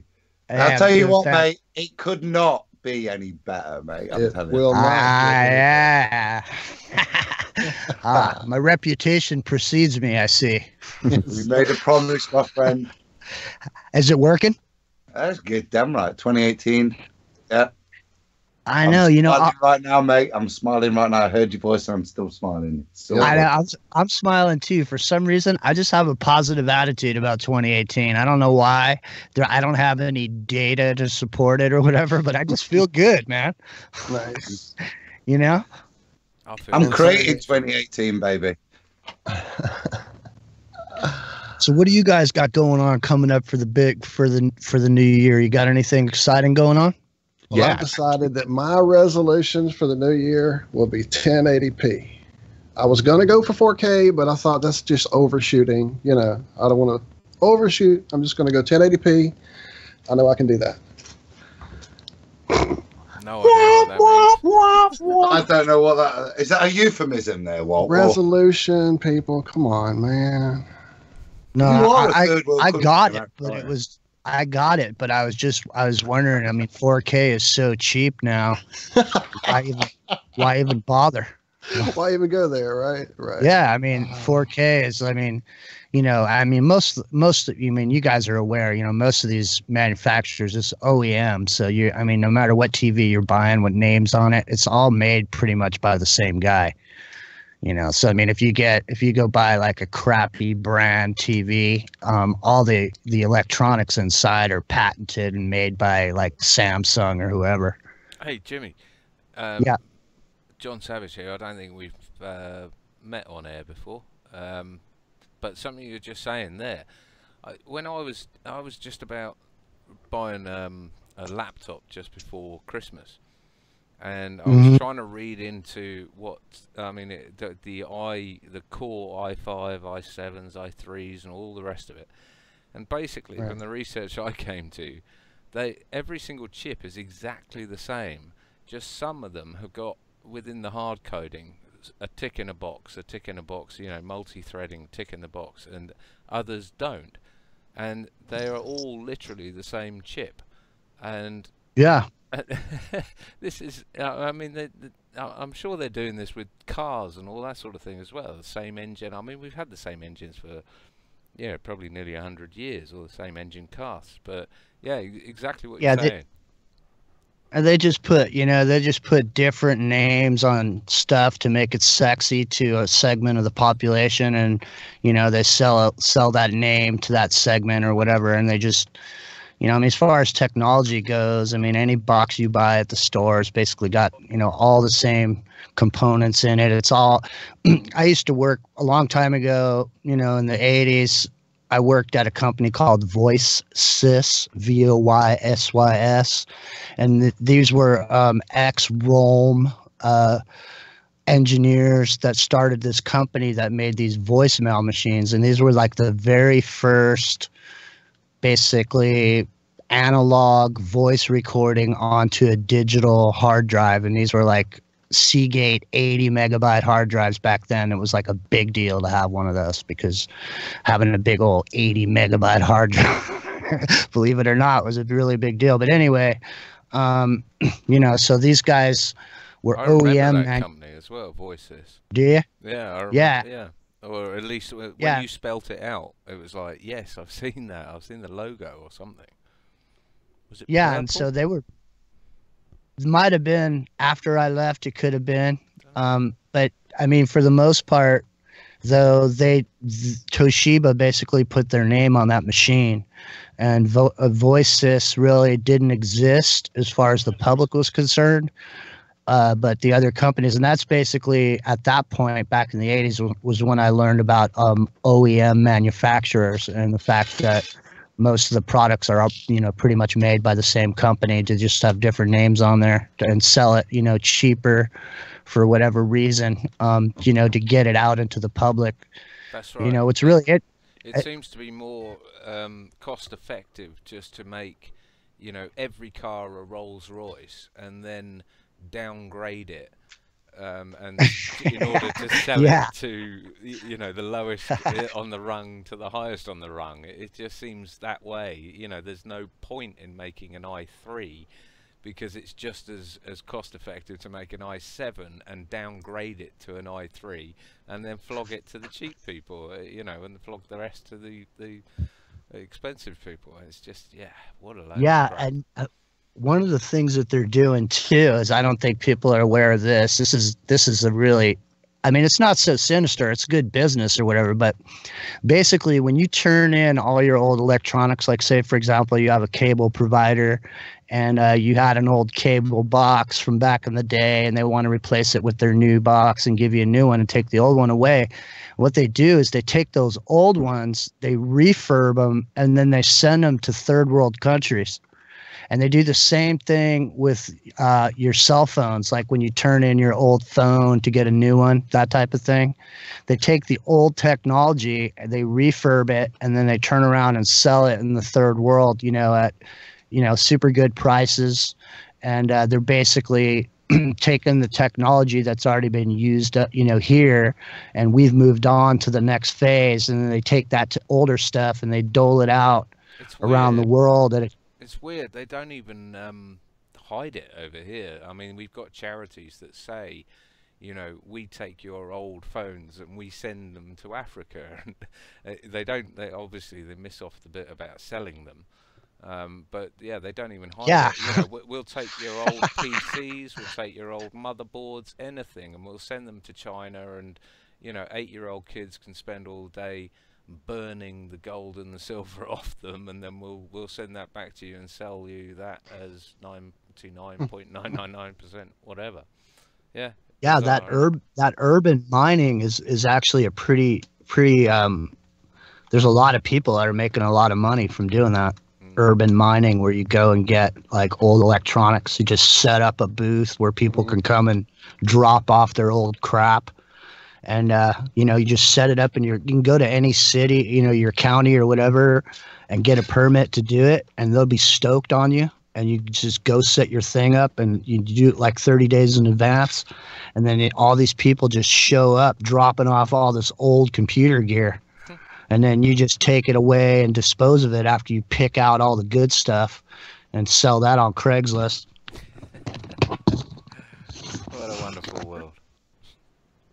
Well, I know the idea that what we're holding in our hands on a daily basis and playing around with, they've dumbed it down so much that, it's quite likely we're all walking around with a teleporter or a free energy device and just don't know it yet. You just have to click the right chipsets. Yeah, you're right. Well said. Just need the upgrade. That's it. Chip it. Bam. That's it. Yeah, that's the thing with a lot of these programs. Because back in the day, if if you wanted to be a music engineer, or if you wanted to have an album or put out some music, you had to go to a studio with an engineer who went to college and and understood all the buttons and whistles of the soundboard and all that. But now you have programs like Pro Tools and you have GarageBand, which is a lower level of Pro Tools. But the reason I'm bringing that up is because in GarageBand, even though it's just a free program that Apple offers to people who have those Apple computers, it's basically Pro Tools, but it's made for a one-click person, and you can create just as excellent of quality on GarageBand as you can in SoundCloud. Nothing's ever free, though, is it, Jimmy? Well, I don't know. Having an earthquake right now. Yeah, we had an earthquake the other day, a 4.8 on the Hayward Fault, and it was in the middle of the night. And if you guys, I don't know if you've ever been in earthquakes, any of you, but One time. in California, the way it goes is when you start feeling an earthquake. I've been in all the big ones in the last 20 years I've been in, and even the ones down south. And there's this point when it's shaking. Like at first it's all right and you're okay. Oh, it's just an earthquake. And then after about, I don't know, 25 seconds or so, you start wondering, is it going to stop shaking or is it going to get worse or shit? Like I was at the point the other night because it was in the middle of the night. My bed was shaking back and forth so violently that I almost jumped up and ran outside. So where are you at the moment? I'm in Santa Cruz, California. And you're just feeling an earthquake? Shit. Just about 3 or 4 minutes ago, I just felt it shaking a little bit. I saw stuff kind of moving back and forth. I was out there on a job in like 81, maybe 82, and one night in the hotel room, motel, it started shaking, and it wasn't long, maybe a minute, or not even a minute. Probably it felt like a minute. It was probably just a few seconds, but it freaked us out. All those guys from the south. Wow. I don't know. It was a while though. I mean, we all were like, "Is it ever gonna stop? Is it ever gonna stop?" We were flipping 10 out. seconds Man. seems like an trying hour. to pull the mattress off, So it was crazy. Hey, listen, how long are you guys going to be on the air tonight? Till they run us off. Or till all right. Well, listen. Of it. I got an appointment. I'm going to go do some research because I'm just here in California, and recently, cannabis has become legal. And so I had planned to go down to a local cannabis retailer and buy some cannabis, and I'll come back and give you guys a report. Let us know. I will. I'll be back here, and I'll come back in about 30 careful, minutes. Because apparently the earthquake push has begun. We were talking about that this morning on our show on TFR, that the earthquakes are going to ravage the Earth in 2018 because the planet's rotation is going to slow down. So. Well, I will point you to a song. I will point you to a song by Sammy Hagar. Yes. Off his Musical Chairs album, and it's called "There's a Crack in the World." I'll point you to that song. Awesome. Yeah, there's a bit. Yeah, check the lyrics out to that thing. Just pull them up and do lyrics A to Z or whatever. All right, listen, I'm going to go buy some legal cannabis, and I will come back in about 30 minutes and report. Super Lemon Haze is an excellent strain. All right, I'll look for it. See you when you get back. All back. right, see you guys in a bit. Yeah. All right, brother. Green crack, too, Jimmy. Green crack. Okay, green crack. Also excellent. Yes. All right, baby. Here we go. Jimmy, before you go, Jimmy, go. If a little mini experiment. Can I ask you to say the word analyst? Analyst. Lovely. And when you've come back and tested your wares, come and say the word analyst again for me. I will. Thank you. And I'll tell you this. I'll tell you guys this right now. It's bogus because it's not like they presented it. It's not like retail. You can't just go down to 7-Eleven or whatever. They only have a few places in each county that people can buy stuff, and it's not like widespread all over California. It's not like in Colorado when it went legal. The year before it went retail, there was no sales over the counter, and then when it went retail, it was like you could go anywhere and buy it. Any place where there was medical, you could go and buy retail. And so, but that's not what they're doing in California. It's totally, it's bull. That's why I'm going down there to see what's really going on, because I've heard there's super long lines because there's only, in Santa Cruz, there's 6 shops that have it, but they're all spread out. And, well, I don't do much mainstream, but from what I've heard, some guy called Sessions has already tried to overturn the whole marijuana thing, or cannabis thing. So I hate that name. I know. Well, hey, the 80s called. They want Jeff Sessions back. I mean, the guy's an idiot. 50s, not even 80s. This guy. No, I'm just saying. That guy's from the 80s. Like he's a whole 80s dude. Trying to bring reefer madness and shit, isn't he? He's crazy. I mean, he's insane. Literally, I mean the medical. I mean the fact that there's cannabis receptors in our very makeup as human beings. I mean it's ridiculous. Kind of It's a tells you plant. something, really, doesn't it? Well, you Let me tell you something. Sorry. Hey, listen. The law of the United States of America, okay, where the government is in Washington, D.C., federal law is only, the jurisdiction for federal law is only within the 13 miles of Washington, D.C. Yeah. So their laws, whatever they say, doesn't matter because states are independent of the federal government. Well, And it's so time if for the California, states to exercise that, isn't it? The states need to exercise yeah, it that is. big time. Especially Totally on this does. issue. Especially on this issue. But, you know, right away, you can see from a political standpoint, you know, right away that Jerry Brown and the whole government here in California is totally opposed to the Republican viewpoint and, you know, where they're coming from. So they're at battle. What's going to happen? I don't know. But I'll tell you what, those fires that were up here, those fishy fires that happened up here, Yeah, man. they wiped out all the mom and pop shops up there that were all the farms that were growing. They all had their money invested because this was the big year, and they got burned out. They can't even go back to their land or their So property. the cannabis burned while the trees didn't? Exactly. That's, oh my God. That right, shit takes ages to dry out. Don't give me that. Let me go see what these guys have All to right, offer man. down at this store, and I'll come back and give you guys a report. All right, man. All Be right. careful. Be safe. All right. Yeah. Yeah, see you in a bit. Excellent. See you in a bit. Take it easy, Jimmy. Crazy, crazy. Rob, are you still around?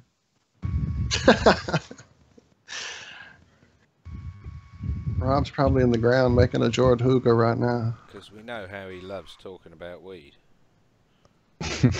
Well, I was really just wondering if Ross was around, but I figured the best way would be to ask Rob.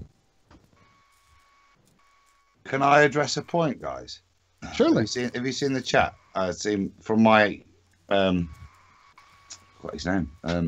Nathan Oakley comment. I got a bit of grief, which I felt the need to address because Oh, no, I missed it. What I've happened? not been watching the chat, so I thought it was a bit, you know, I thought I'd listen to Jimmy G. Get on with it, Adam.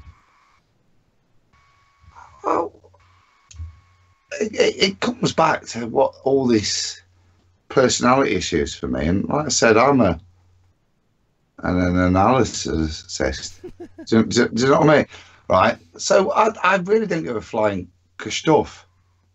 Who's this? Who's that? What people think of X, Y, and Z, their motivations, whether they do X, Y, Z in their private lives, whatever their religious beliefs are. But what I do is look at what you look at the teachings of Jesus in terms of judge a man by his fruits, and I look at what's been coming out of Nathan Oakley's channel this week. So I don't want to talk about Nathan Oakley, but it's been fantastic. It's been bloody fantastic, and any flat earther should go and have a little look at what he's done, whatever you think of him. But if you can be asked to analyse it, yeah, you'll see that what he's actually achieved through a couple of silly indiscriminate shots created by Anthony Riley. The pinnacle for me this week, and you know, guys, I've been following it, but the pinnacle this week was listening to hardcore ballers from around the earth. Yeah. From Australia, Rumpers, you know, there's people all around that they're clearly pulling in for those that have a conspiratorial mind to attack these guys. And the highlight of the week for me was listening to these ballers admit that to defend their position of Nathan and Anthony Riley's photo, that the Google Earth was in no way accurate in terms of elevation. That the whole thing it shows you is nonsense, that it is not an accurate model. And in reality, from what I could glean, they weren't able to state an accurate model. That would be the using the analogies that seem to go off in that bullshit room where people don't seem to talk like human beings anymore. That's the point I'd make, that no one on the ball side was able to define a model that was accurate. I thought that actually, you know, for all the shit we take, guys, in terms of this model, that model, what came out of Nathan's channel this week, whatever you think of him, was an admission from hardcore trolling ballers that they don't have a model themselves, which is there on YouTube and usable for all of this community. Nice. I haven't seen it. I'll have to check it out for dang sure. No, because people think he's a troll, and I don't give a shit whether he's a troll. Judge a man by his wares and his fruit, not what you have some very small preconception about. And what we showed tonight was John taking the piss out of me from that. But you know what? It's a great analogy, isn't it? And if you believe in God, none of this was planned. Have a bloody good listen, guys, because focus on what matters.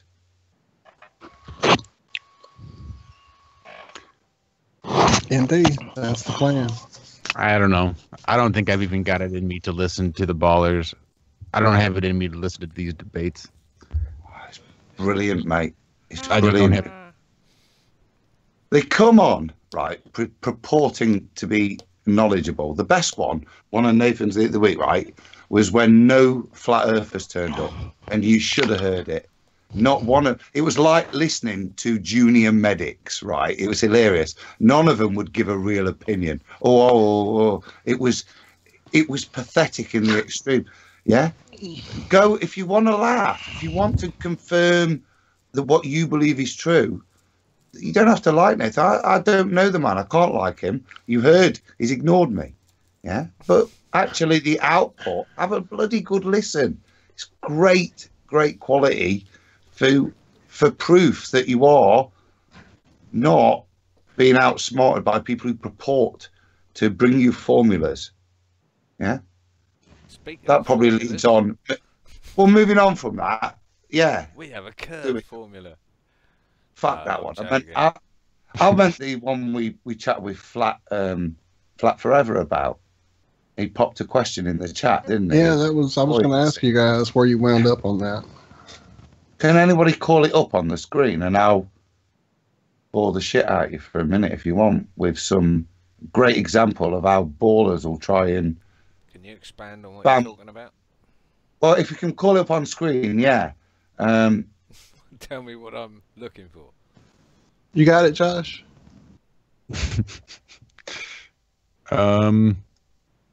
I don't know what the fuck you're all on about. Type in buoyancy force Josh, into Google. I thought we were I had visions of a lumpy space potato. On to something else that somebody. Yeah, you know what, Josh? We'll go on to buoyancy force. Yeah. Somebody else, and then you took their post and shared it with us somewhere. Is that what I'm gathering? Yeah. So I'm looking for somebody else's post that you shared in one of our rooms.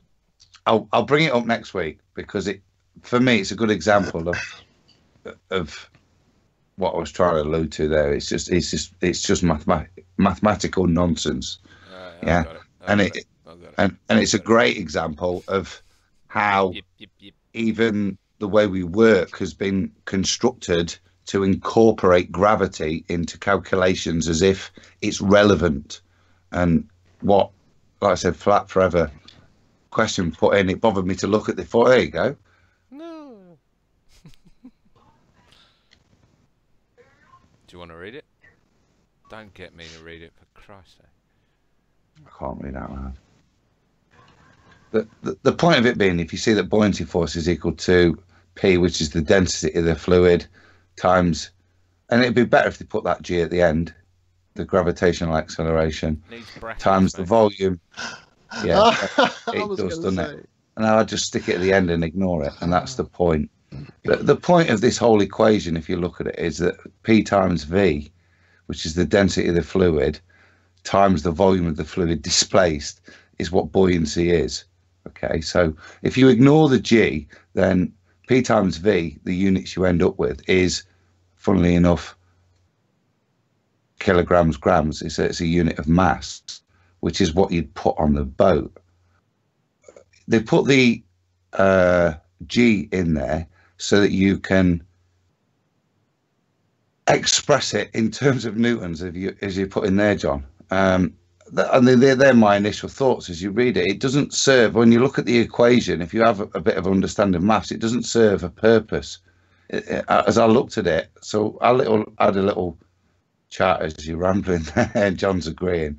But if you look at it, so the only purpose then, by putting gravity in there, is to multiply it by 9.8 meters per second squared. And the net effect of that is, the only way you can express the units then is in terms of newtons, because it converts the units into newtons. But as I said later on, that's fine, but people don't deal in newtons. Ships aren't laden in newtons. They're laden in kilograms, pounds, stones, whatever it is. They're laden in real weights. They're not laden in acceleration. So if ballers are out there using that buoyancy formula at you, saying, oh, look, gravity's in there, take it out. It's irrelevant.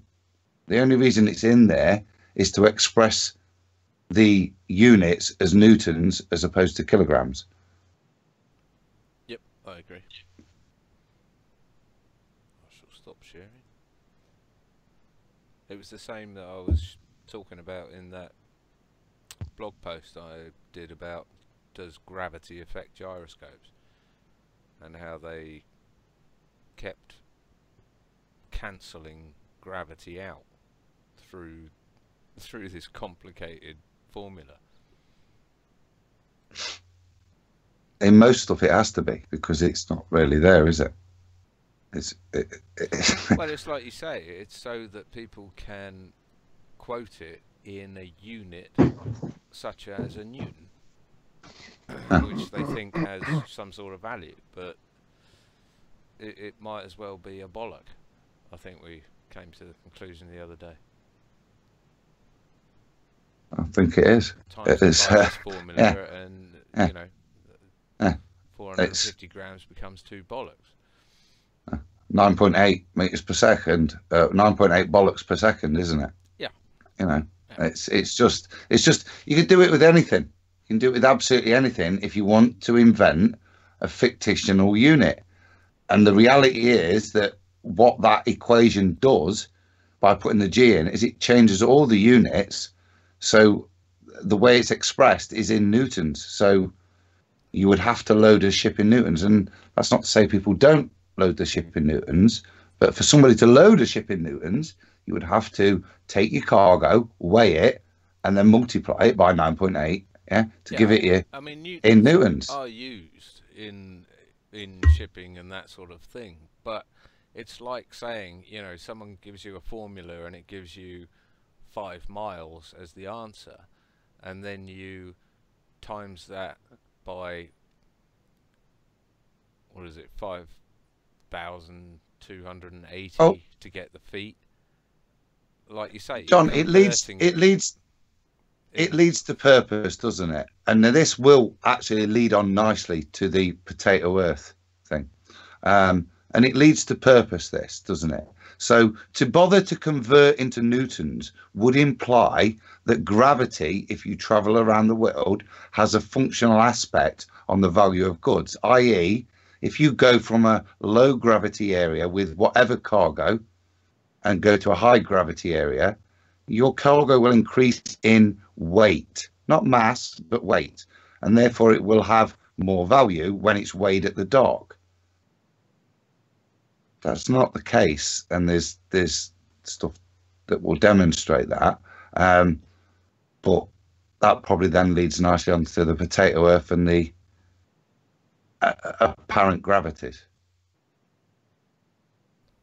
and why it's not what we're seeing. I will try and share now. Oh, are you guys ready for that then? See, you couldn't fault that link, surely, Josh. That was beautiful, baby. That was a beautiful segue. I've lost it. Bollocks. Well, I've got it pulled up on screen for everybody on YouTube. so you guys can share amongst yourselves. I think I'm sharing it on Skype. We're here looking at it.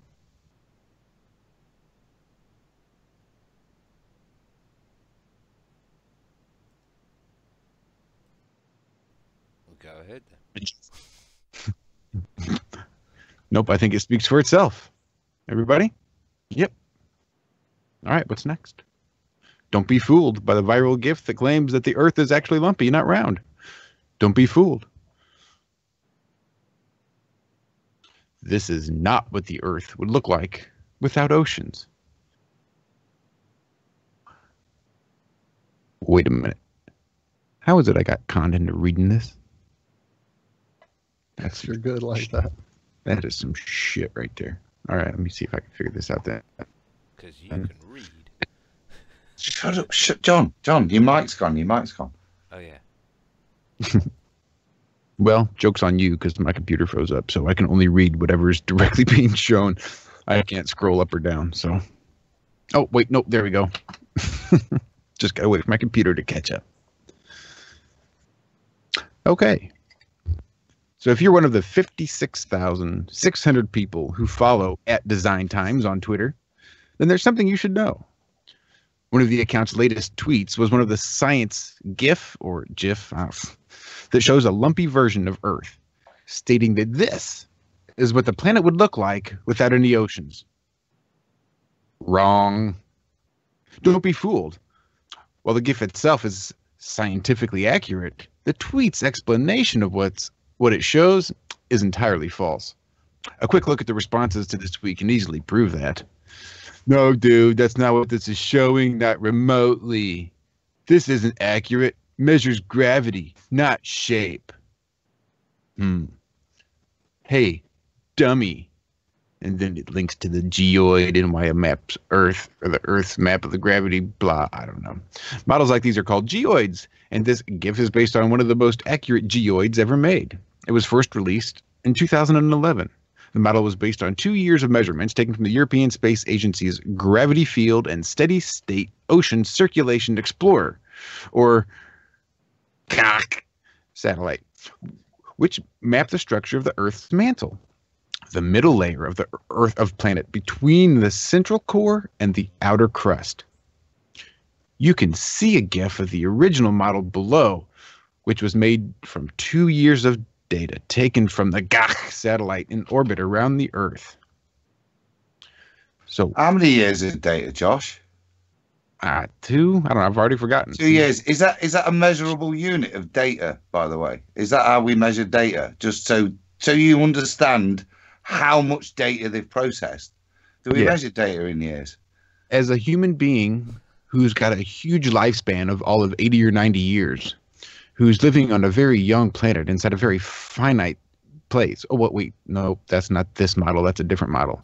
Well, if we're in an ever-expanding universe where time is only as big as the universe, so there really is no outside of time, outside of the universe, where it's just always expanding and going on forever and having been done for Josh, millions. you're bullshitting as much as they are.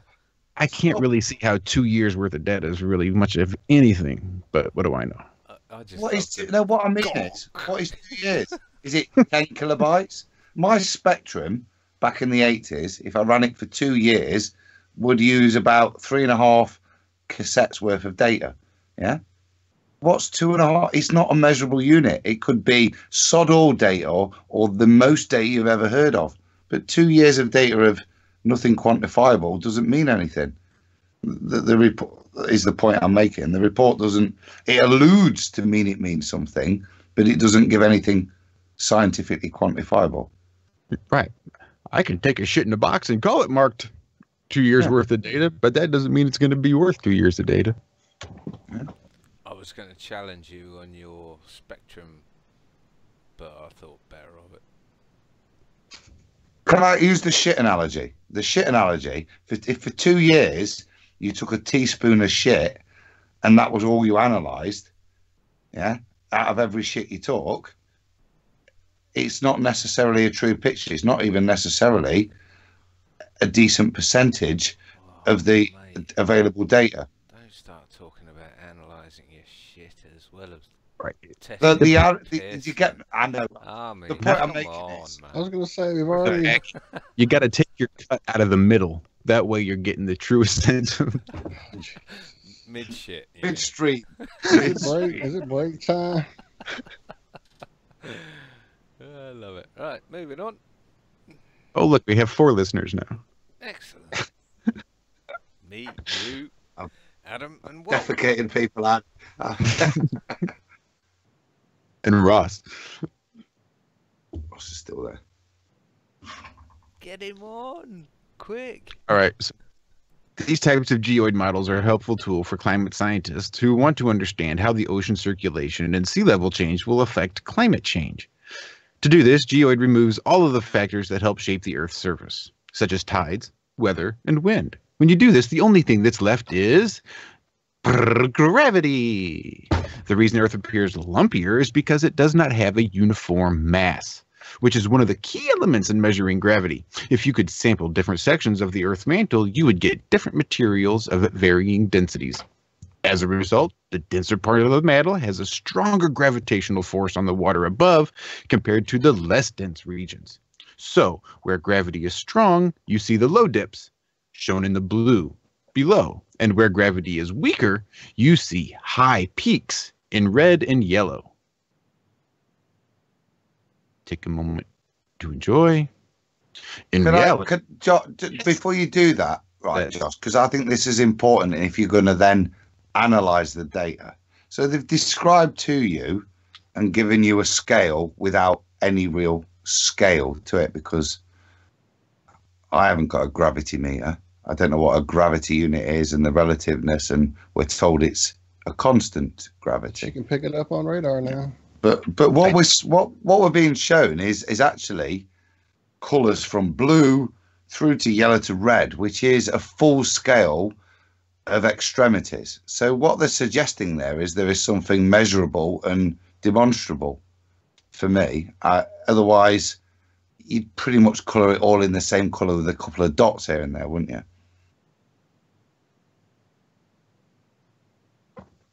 Unless you were exaggerating and lying about what you're showing. Just need a dramatic effect. Sorry, I know I'm being a geek, but I think if you're going to analyse the data and what you're told, then the data has to be in context, doesn't it? But there isn't anything. There isn't a scale they give you to say when it's like red, that means the gravity is 12, and when it's blue, it means the gravity is 6. It's not saying anything, is it? It's just saying it's blue or red. I'm just wondering. You have to believe it. That means something because you're not a scientist. So just believe it.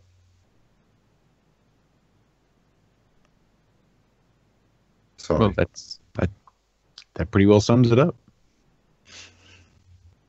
So, like, I don't really need to keep going, do I? No, I'm almost done here. No, there's more, mate. Not much. In reality, Earth, I guess this is the pretty important part for the article. In reality, Earth would never look like the lumpy potato you see in a geoid model.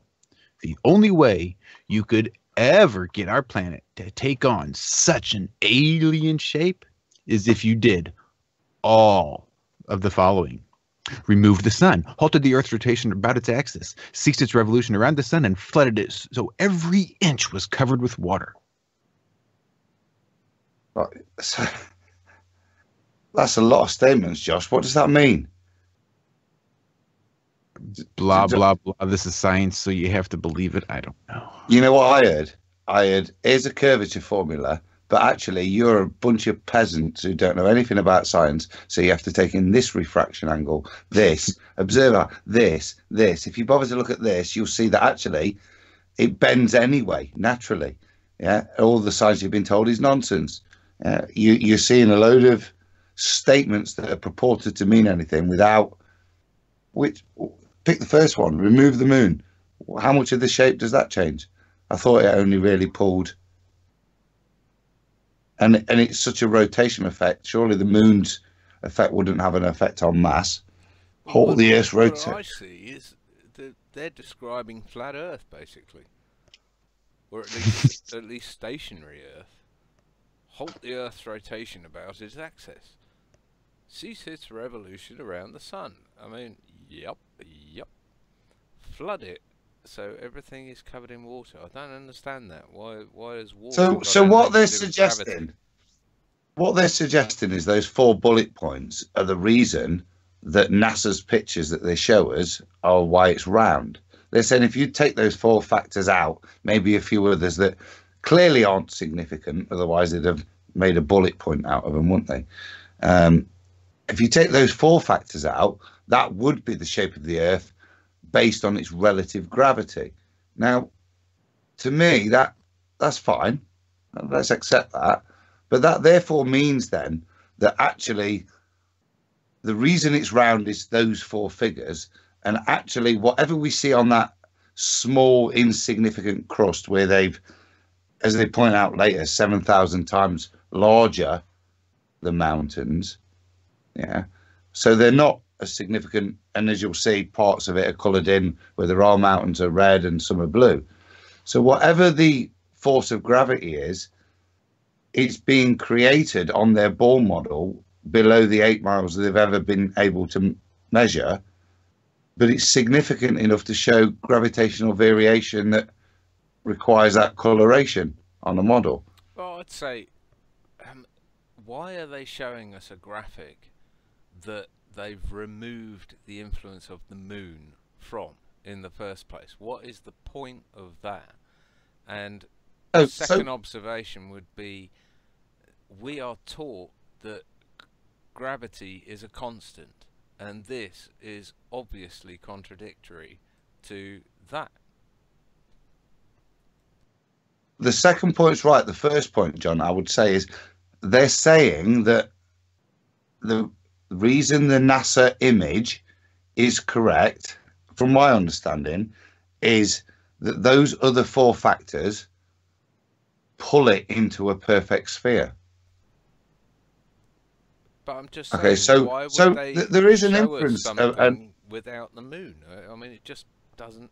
If taking the moon away, it's just not reality. Then what? I mean, what are they showing us? It's just gibberish. It's like, I don't know. Anyway. Well, the ocean should basically be dipped where that black spot is on the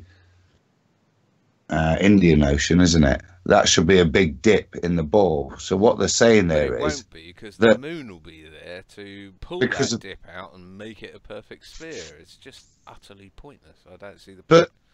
But therein lies the fault. Josh, scroll up. So remove the moon, halt the Earth's rotation about its axis. So let's just stick with the moon. If you take the moon, then actually what would happen technically is that dip, when it was lined up perfectly with the moon's maximum gravitational pull, would maybe create that sphere. It might make it look like an eggy football, yeah? But actually, when it then rotates to the other side, yeah, it would then cause a depression. So if you took the picture from the other side, yeah. Now that is a very familiar with the scientific term eggy ball. No. What I'm saying is, actually, if you look at those 4 factors, remove the moon. You can actually remove the moon as the Earth rotates in their model. Halt the Earth's rotation. Well, we can't do that. Cease its revolution around the sun. We can't do that. Flood it so every inch was covered with water. Well, that's not reality. So the only one that actually is measurable and observable in terms of its gravitational effect is remove the moon. And actually, as the Earth rotates, yeah, the gravitational pull would vary. So you would see that very dark spot change and be movable on their model. Perhaps it's demonstrable. How do you remove the moon? No, you don't remove the moon. So the moon in of itself is removing itself from its maximum gravitational pull when it's directly over the Indian Ocean, yeah. And then when the Earth rotates, so the Indian Ocean's on the other side in their model where the moon is, to the other side of the Earth to where the moon is, then the net pull of gravity will be lessened or changed. Sorry, increased. Sorry. It's going to be bigger when the moon's in front of it, isn't it? So it's going to bulge out to form the sphere. On the other side, actually, the net effect of the moon, because it's on the other side, is to be an additional gravitational pull for an indent. So its net gravitational effect isn't to pull out, it's to actually pull in line with the gravitational effect of the Earth as it pulls it to the center of the Earth, isn't it? All I can see It's is even worse. None of this works on a ball heliocentric model. I just cannot see it happening. It just doesn't work. Well, no, it doesn't. That's what I'm saying. There's another contradiction there. If that gravitational model is correct, I'm just hammering it home, mate. Yeah. For anyone who thinks we've disappeared into ball land.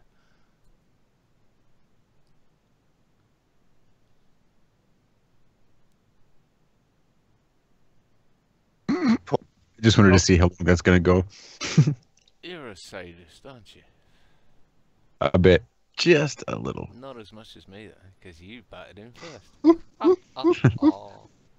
Also a bit of a masochist. I've been training myself in the last 2 years. I'm now Jedi Master at dead air.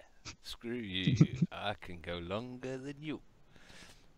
I've got one more geeky point to make then, guys. Like a jump. So if we think of gravity as the amount of mass underneath us, and that model is suggesting that that is all that's left in terms of a mathematical model, so it is demonstrating gravity, then what you're actually seeing there is the relative densities of the Earth underneath the crust.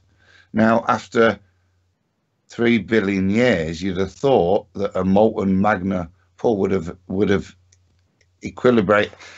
got to a much better equilibrium than what that model demonstrates. Because it's molten, isn't it? The 50%, the biggest bit is a solid molten core, so that's uniform. The next bit around it, these molten masses, surely they're pretty uniform. So to see that level of variation is odd. It's all gibberish. We know this. Well, there's one last bit. The only baller excuse I would suggest you would see in that is to suggest that, yeah, but if you look at the oceans, they're really blue and it's really dark in the deep valleys of the Atlantic and Pacific. Well, yeah, but ballers always use the excuse that the surface topography of the Earth is insignificant, which it is in a ball model. And therefore its contribution to relative gravity, specifically because the topography of any ball planet is the furthest point from the center of gravity. So of all the mass, it's the least contributing. It seems irrelevant how deep the oceans are. Can I interrupt something real quick? Yeah, I'm done. Well, I saw Tesla's Apple was in chat. AFK, but listening in. So this really isn't going to do any good. But I actually watched the latest video that he released. Coherent, co-gravitational, carefully measured. And I'm just trying to figure out, okay, great. I didn't get what it. The? Oh, you didn't? Damn, because I had no clue what the world I was seeing. No idea. It looks cool. I'm like, okay, he's waiting. I wanted to watch it again and again and again because it had no speech in it, so I wanted to take notes and take notes of the weights of the ball and this, that, and the other. But after 3 or 4 times of looking through it, I was lost. But it's like my gyroscope thing. It needs an addendum to say, like Antonio did, to say this is what he really meant. Well, I was hoping somebody would be a bit more insightful and it'd be able to tie in because, Tesla's Apple puts out some really great videos and is always worthy of a good shout out. Be great to so I thought that might be. I've invited him on. He's not necessarily interested. Okay. He's definitely going to keep it in mind. He's not ruling it out. I can understand that. But yeah, I've just read his bit in chat there. Not representative of the true nature of the turd, and I'm not. I agree with that, but it literally is a criticism of the article that I was providing there, not necessarily the model. It was a criticism of the shit that people are fed and are expected to believe is science. That it's not science, and any real scientists, whether they're a glober or a flat earther, should just read that crap and know it's crap. It's an opinion that's not even based in with any numbers behind it. I'm done rambling. I don't know what you're talking about. That's how you add an addendum. By the way, I had to get there. Sorry. I'm reading chat. I'll stop. Right. So next week we have a guest, a returning guest. Yes, we do. Love him or hate him, regardless of whether you think he's a shill or not. Who's that? Jaren from the channel Jarenism on YouTube, and from the Truth Frequency radio show called Jarenism's Monday Night Raw. Or no, Monday Night Raw with Jaren and Missa. Something like that. There used to be a program in the 80s called Game for a Laugh where people used to get mugged off and set up. I'm starting to feel like it. But shit happens, and there's no other excuse. Well said. Well said. Oh. No, I'm on your side, Jared. But yeah, I hear it all the time. A point on that. It's probably a point of defence, and it was a question I had for last week, which was kind of in relation to that. It's we allude to. I'm an analyst, for want of a better word, and I sit there and I take in. That's why I'm not off like shills like you. I see a shill, and there might be a Wolfie where his data is worth. Oh, sorry. Oh, brilliant. I love it.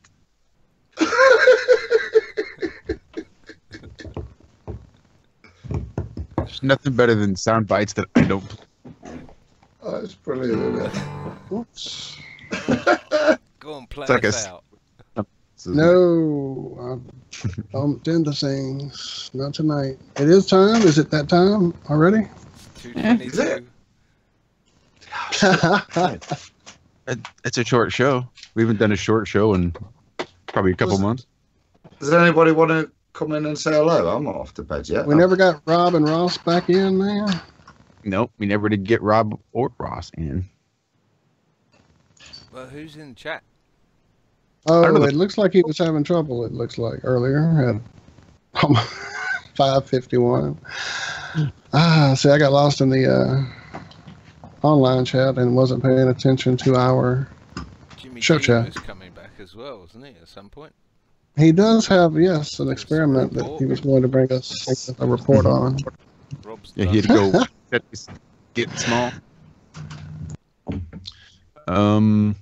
Yeah, the phone lines are open. Feel free to give us a call. That's international code 001 304 503 3528. Give us a call. Shoot us a text. Let us know how much we suck or how much you enjoy listening to us. What's the number just for the US? Forget the international. Nope, actually, yeah, the international code does actually work. Oh, right. I have gotten international calls, international messages before, yes. Sweet. So if you put America's international calling code in front, you will get through. So all I can I'm see yeah. in the chat is icons. I can see, I think it's D. It rings a bell. And someone with a horizontal horizon behind them in shades. It's better Do you need than- glasses? Oh, there's good times for all, is it? Zach, yep, I believe that's right. A silhouette under a tree in front of a horizontal horizon. Hmm? There's Tesla's Apple. Yeah, so Is that Ross that we're trying to? That from the kitchen. I can't read it. Who said that? Tesla's Apple. I don't know. I'd love him to come on and explain the magnet on a weight, on a weighing scales thing. That'd be cool. There's something in that. Hey, Ross Thatcher in chat. I just want you to know that, yes, we are live. You may be on a bit of a delay, depending on how Google's letting me go out and how your internet provider is allowing me to come in. But there's also at least like a minimum 3-second delay just for rendering and stuff between OBS and YouTube. So there's a bit of a delay no matter what. But for all intents and purposes, this show is live. I'd just give a warning to Tesla's Apple guys that if he does come on and meets John, I know that John won't know whether to hit him or shake his hand, because I remember John's reaction after he did the timer for all the stuff. You've seen me and John with 24-hour rotations and stuff like that, and I remember our reaction when we saw such a bleeding obvious thing that slapped us in the face when he did the socket timer. I was wondering where you were going with that, but yeah. I understand the frustration I had when I realised how easy it would be with a 24-hour timer rather than buying a 24-hour clock mechanism and mounting my own bloody platform and having this rickety frickin' thing that I started recording, left, came back, and it actually worked, and it was like, wow. But yeah, it was a real what they call a lateral face thinking, palm. mate.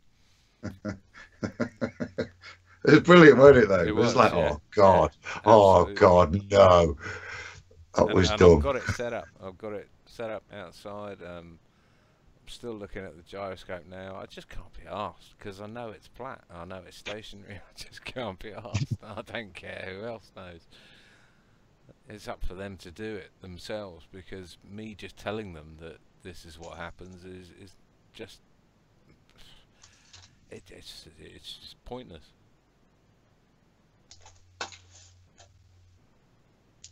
Stop reading the chat. Crickets. I'm just making sure we have making sure the flat line is properly pulled up everywhere so that if things do start coming through, I won't miss them. So we got no Skype friends in the chat that we can bung a Skype link to that want to come on? Where's Bob when you need him?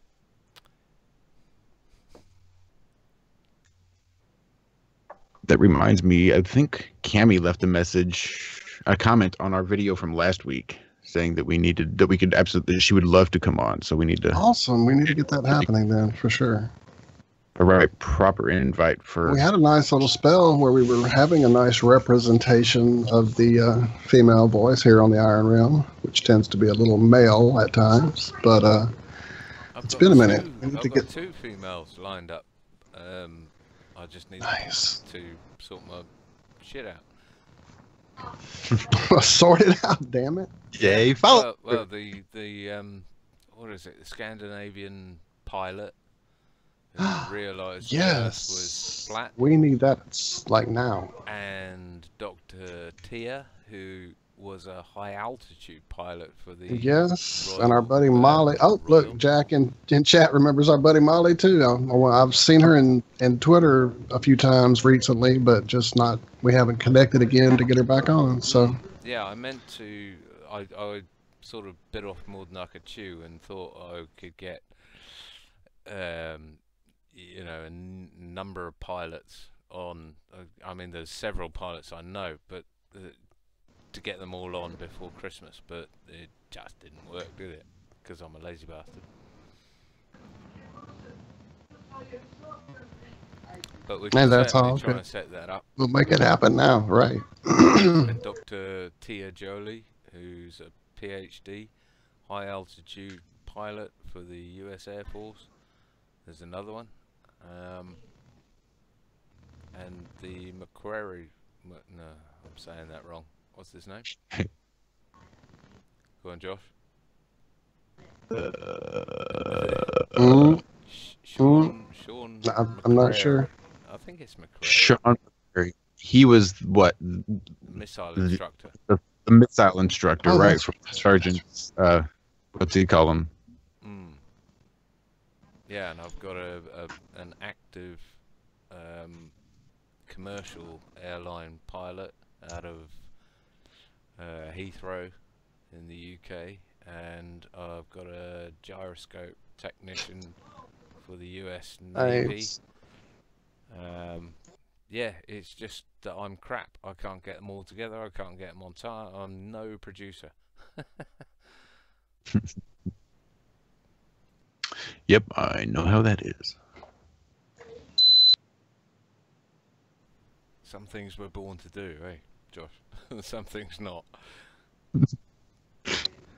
If I just had another like 16 hours in a day, I think maybe I could pull it off as long as I can sleep 8 of those. Or a house elf or something. That'd be good. Yeah, that would be good. Right, Where's well, Dobby? I'll give him a Dobby. flag. Those fuckers will worship anything. I just got a little notice that our buddy Jimmy Jean is he has started his experiment, so he will let us know when he's ready to give a signal. When he's ready to join our chat yet again. Experiment. Right, and we need the first word out of his mouth to be analyst. Okay? Exactly. Nothing else. Analyst. That's what we want to hear. Like I'm not a pheasant plucker, I'm a pheasant plucker's son. I'm only plucking pheasants till the pheasant plucker comes. That's what we want to hear. When I was a kid, they were fig pluckers. I'm not the fig plucker nor the fig plucker's son, but I'll pluck the figs till the fig plucker comes. That's tame, man. Pheasant plucker, man. Oh. Yeah, but being a peasant myself, I guess my girlfriend's a peasant fucker, so a pheasant plucker is not really that big of a deal if you accidentally mess up and say, "Oh, a peasant plucker," because what's the reverse a of fig the plucker? fig plucker then? Yeah. Like a pig fucker. Oh, pig fucker. Yeah, okay, yeah. And then it all went off the reminds me of the joke rails, about just like Luigi. that. Go on. I'm listening. Go on. Luigi, who came from an Italian village, and he's getting a bit Man, old. are we on the French? We've gone French. Have we hit French? I think we're in the French. And a bit crinkly, and he's sitting there and he's talking to this boy on a hill, and he's like, you know, I build every house in this village that he's looking over, and do they call me Luigi the house builder? No. And I birthed every child in this village. Do they call me Luigi the doctor? No. And I shagged one sheep. I'm so surprised you haven't heard that. You probably have. I'm just astounded. That's all. That's awesome. Welcome to the FRINGE-CAST. I'll mute now. On that note, right. 3 minutes too late.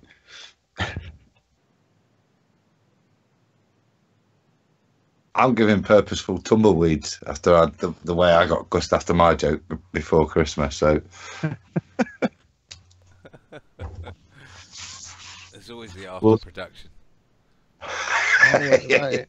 And when you set it up as a dad joke, it's doomed to fail. Luigi. So shall we pop Jimmy Jean back on real quick? if he's there, let's get him on. Absolutely. I'll add him. Why have we been filling this whole time?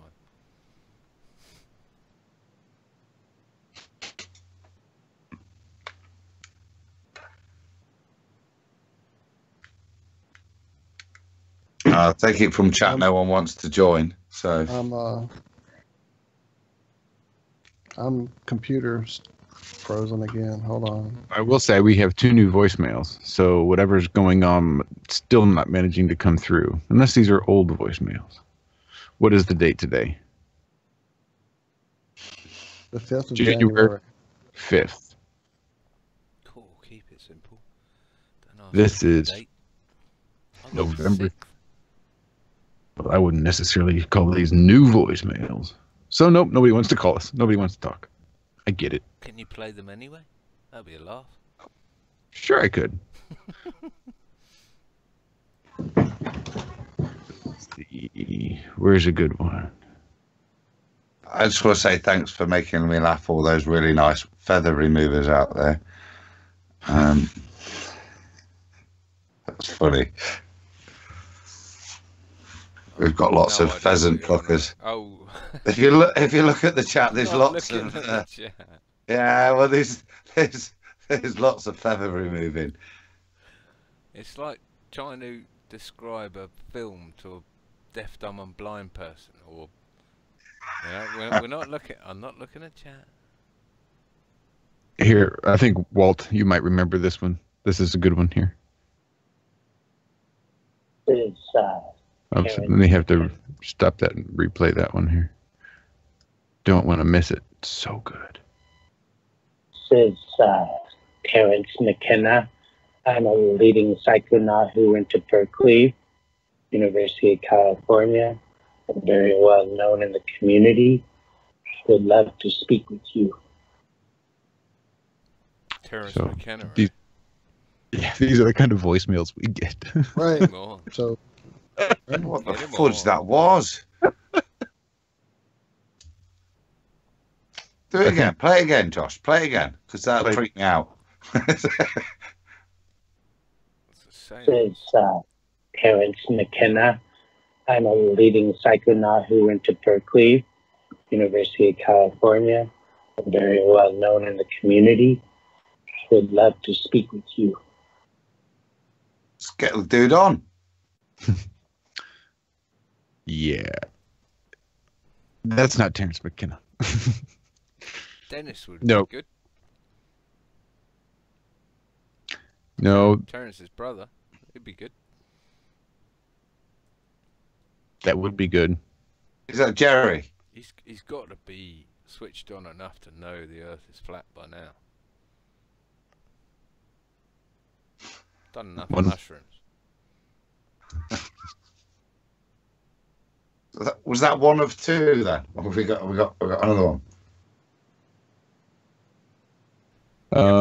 We need the I think we pause in the middle there. Is that Timmy? Is that from Timmy and not Airable then? I'm not even sure who that's from. I'm pretty sure Walt and I exchanged a few messages via text with whoever that was calling. Mm-hmm. But it was nothing. Nothing came of it. No, it was just stupid people being stupid. Oh, look, here's a phone number to call I found on YouTube. Let me call it. Well, definitely interesting that he picked Terrence McKenna as his persona, and sure, I mean, maybe we've tapped into a Mandela effect in which Terrence didn't pass in 2000. What do we know about Terrence McKenna then? He was in league with CIA. People, CIA. He'll tell you he was. Oh, so here's the one from September. Oh, September 2016. This should be good. Yeah, man. So what's this Principal movie all about? I mean, I'm watching the movie, and I mean, it ain't got no Jim Belushi in it. There ain't nobody up in no school. What's going on, man? I thought we was watching The Principal. All right, then. Later. That sounds like James. It's the kind of nut job to get calling up phone numbers. You what? That you'd be surprised what kind of nut jobs we get calling up our phone numbers.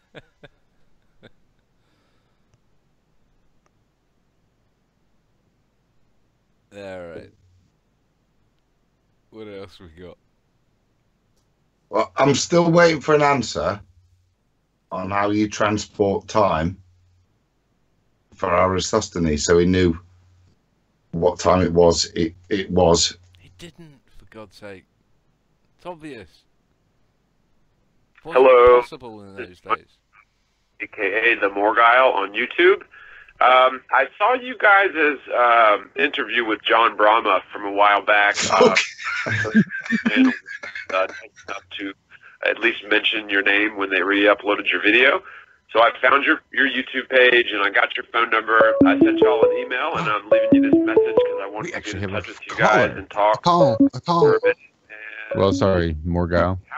You're getting tuned down. And I probably already missed it. Fuck, they're moving all over the place. Did you turn down the call as well, perhaps?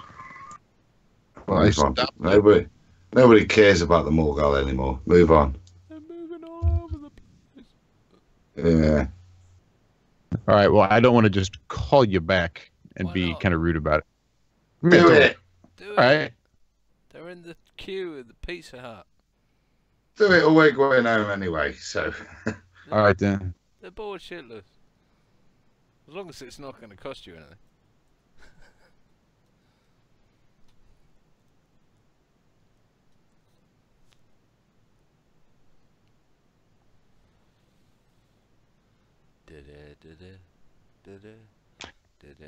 Sorry.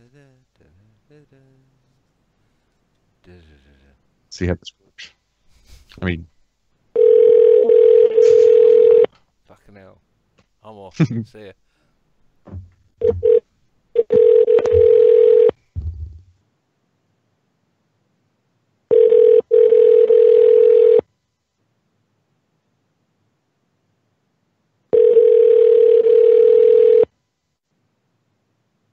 well, it was worth a shot. That does not sound like a normal ringtone.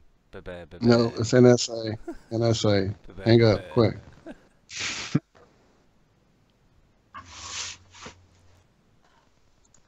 Right, we need more friends on Skype. What's IronRealmMedia's Skype handle? IronRealmMedia? I think it's just Iron Realm. Oh, is it? Yes, it is. You are correct, sir. Look for IronRealmMedia at gmail.com.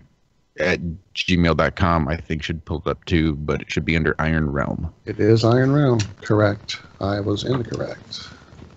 Yeah, because I was looking at globe buses and there are literally hundreds. It's because I've been corrected multiple times on what our Skype handle is. Oh, I guess it's not Iron Realm Media. Never mind then. Well, I can't even handle one Skype account. I've got two apparently. I don't even know where the hell the other one's from. But, yep, if you're looking for me, John Savage 2018 should get you there. And Jimmy Jean, I assume, is in the process. Analyzing. Analyzing. Correct. Good. Yes. Oh, post. Well, if nobody wants to talk to us, I'm going to sulk and go home. Well, it would seem they don't. Otherwise, they would have. Oh, it's been good. I've enjoyed it though tonight. You mean buggers, frankly. And we clearly have nothing to talk about at all. Nothing. No, I'm done. This week. It's all done. I've resolved it all. Yep. I'm sitting pretty. I'm tempted to say I'm about to leave, because then you're going to get a phone call, a couple of people on Skype saying, yep, we'll join. So on that note, let's wrap it up then. Right. On that note, I will bugger off. Now that you've lined up people on to come on. You what? Exactly. Take it easy, guys. It's been a blast as usual, and catch up with you soon. All right, John, you sleep well. All right, brother. I'm not long for here myself. It was an early morning for me. And not seeing Jimmy Jean pop back in, so apparently his experiment was successful. One more time. Well, everybody, thank you for hanging through the madness as it slowly derailed. We appreciate you hanging on for dear life. I was not aware of the outcome today of the SpaceX launch, but I saw someone in the chat asking, did SpaceX do their shite today? So I'm not sure. Haven't checked.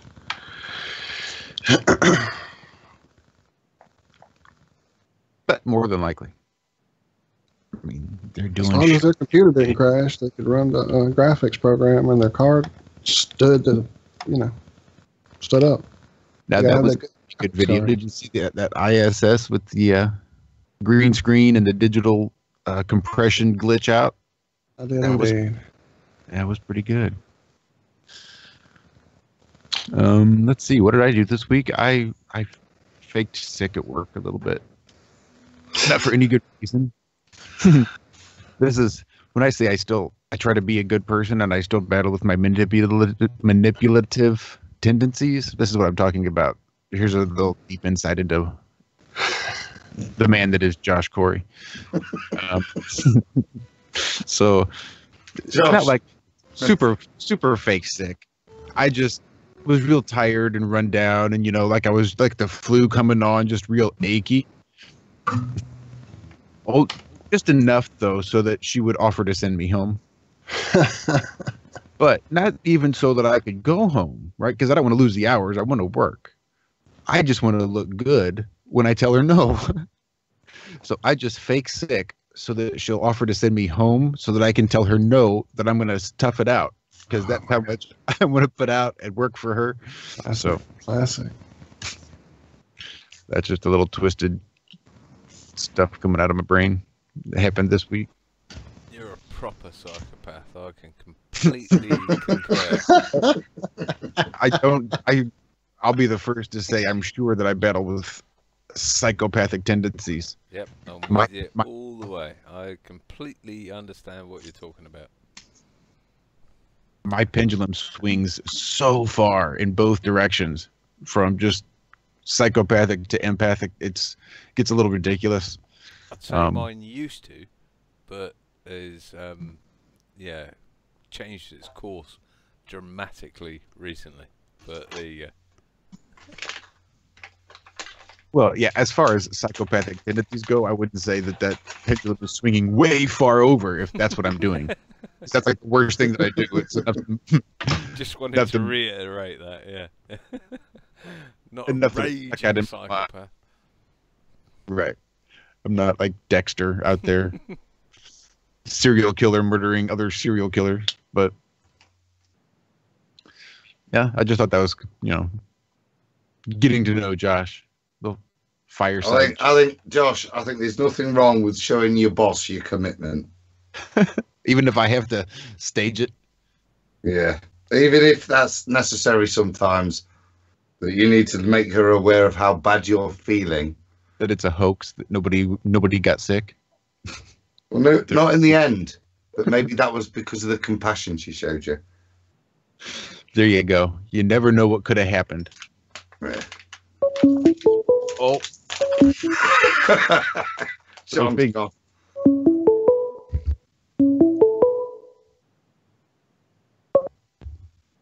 Thank you for calling IronRealmMedia. This is Josh. How can I help you? Hey, how's it going?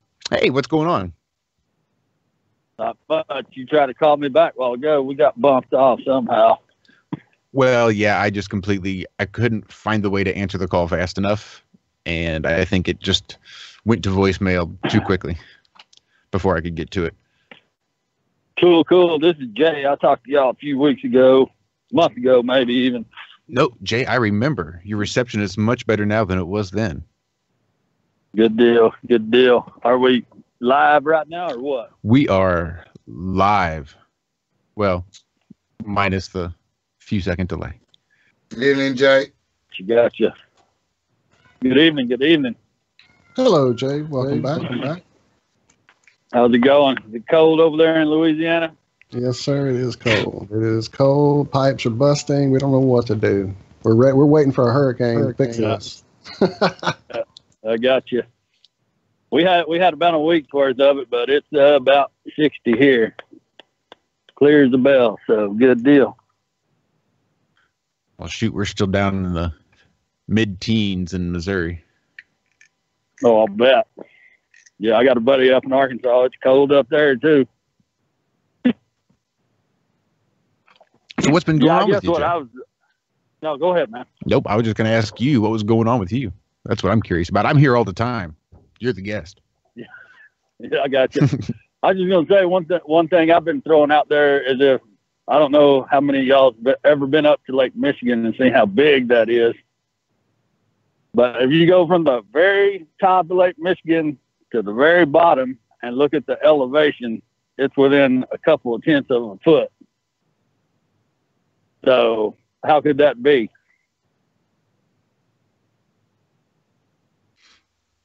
How can it be on a ball? Right. How could it be on a ball? You would have to have a hell of a dam at one end or the other. Yep, that would be one hell of a dam.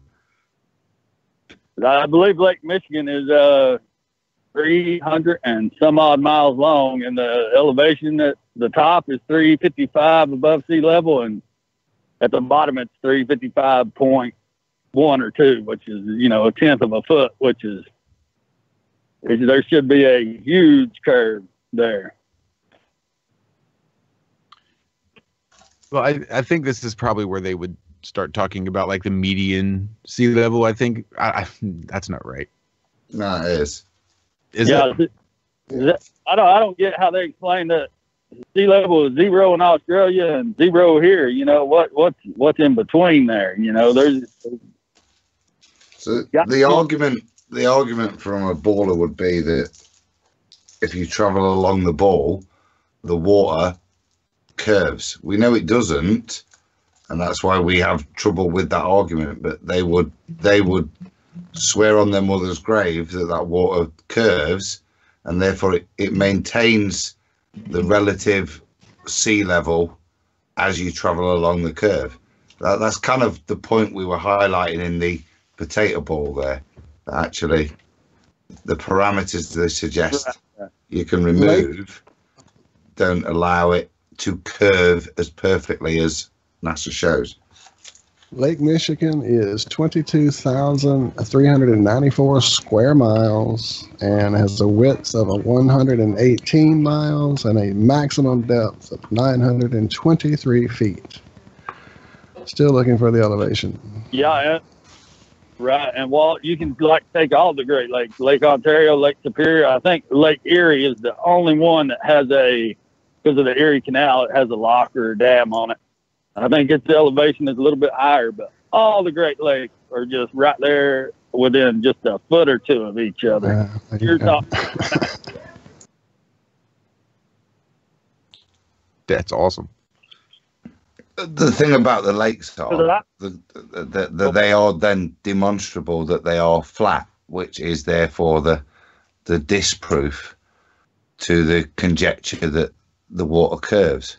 If you can show that it doesn't curve a little bit, even over 3 miles, that's a disproof of a model where there's 8 inches per mile squared.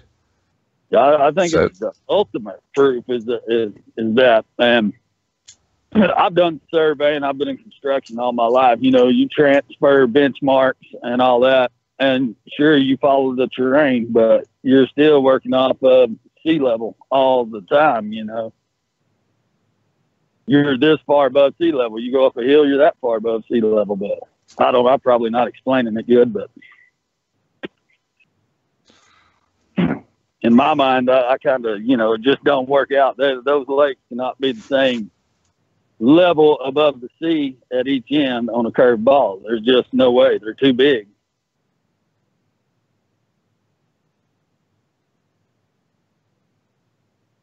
I think I was going to say you're right. And I think your problem with the thing is a conflation of the two models. And that's part of it can't be. And and part of the trouble is you struggle to accept the nonsense that water curves, because to be able to believe their model, water has to curve, and that's not observed, is it? No, absolutely not. I guess my one big question about this whole thing is, what do y'all think about the stars going backwards in the southern hemisphere, whatever they're doing down there? What's the deal with that? Because I've never really heard a good come back on that one. So I'll give my brief answer. Who knows? I think as we carry on at the moment on the journey, its level of relevance is, from my understanding, you know, you can't map the floor from the ceiling. It's useful, but it doesn't allow you to. We talked earlier when we were talking about relative sun positions and relative temperatures. You know, clearly there's a disparity between what we see and on what that actually means as a transferable relationship to between the sky and the earth. I think the two are dubious, and whatever we see, it's suppositional to the shape of the earth. It may support some models in some way, but not necessarily prove or disprove either. Well, there has been some amazing stuff done with glass domes and magnifying lenses and just different things that are, you know, giving us some ideas that could possibly be some areas to look into. But even with our buddy Rob being right there in Australia and having access to seeing the crux, or, you know, what should be there for the crux, we have no answers, man. We're still trying to figure all this stuff out ourselves. Well, in chat, Vagabond and We Are Waking Up are just kind of BSing. But Vagabond says, 2 years in and still trying to get my head around it all. It becomes more complex daily, which is so true, but it's also wrong, because the more what becomes more complex is the actual working model, right? That we can't quite seem to get our finger on. We know it's not round, and if it is flat, we don't know how it all fits together just yet. Right? And that's what's becoming more complex, is how it would have to all fit together, what's actually taking place. But as that unfolds, as that complexity shows itself, it also shows in stark contrast the difference that there is no motion, there is no curve, and it's flat. So while, yes, it becomes more complex, it's also makes it even simpler. So it is becoming more complex, but just only in its simplicity. You're right. On that, Josh, I would suggest the more we look at stuff and the more we look at the impossibilities of the reality we observe on the plane and the contradictions we see in the sky, it's, how do I put it? Now I've lost my train of thought. Go on. It's... Excuse me. You can do it, Adam. I know, I was gone. Totally gone. It's one of them. Move on, and then it'll come back. But right. You make me look good, Adam. Thank you. Yeah, that's a pleasure. That's there you go. Bye.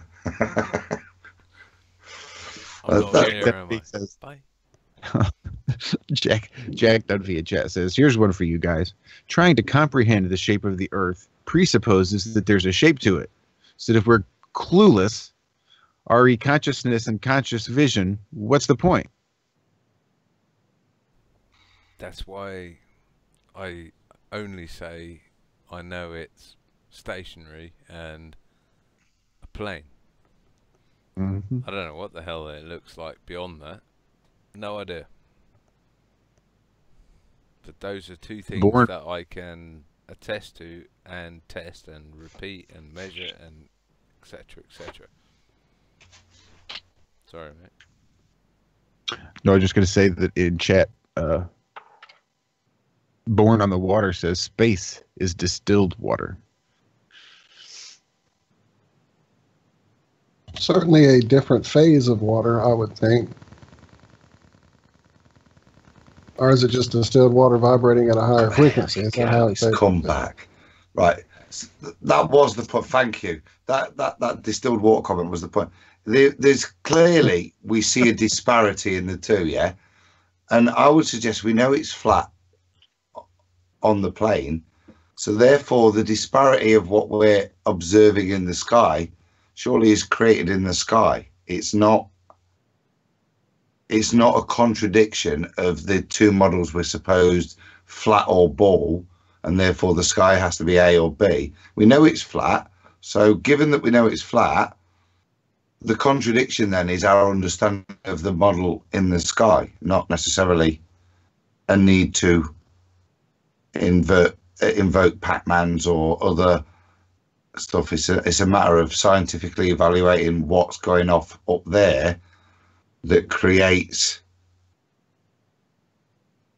a clear image in the sky that it doesn't give disparity, it doesn't change, it's not affected by refraction in the lights, but there's clearly something that's altering the image as it comes through the atmosphere to create the confusion that it's not flat, is where I'd say I'm not on that in terms of Matt J.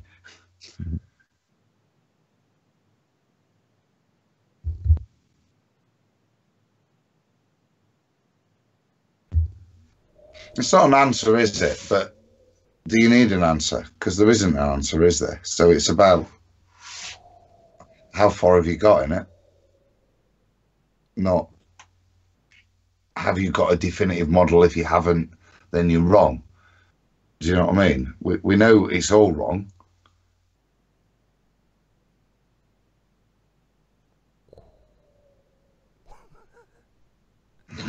No idea what you're on about. You're reading the freaking chat again, aren't you? And talking to the chat, and I've no idea what you're talking about. Are you still with us, Jay?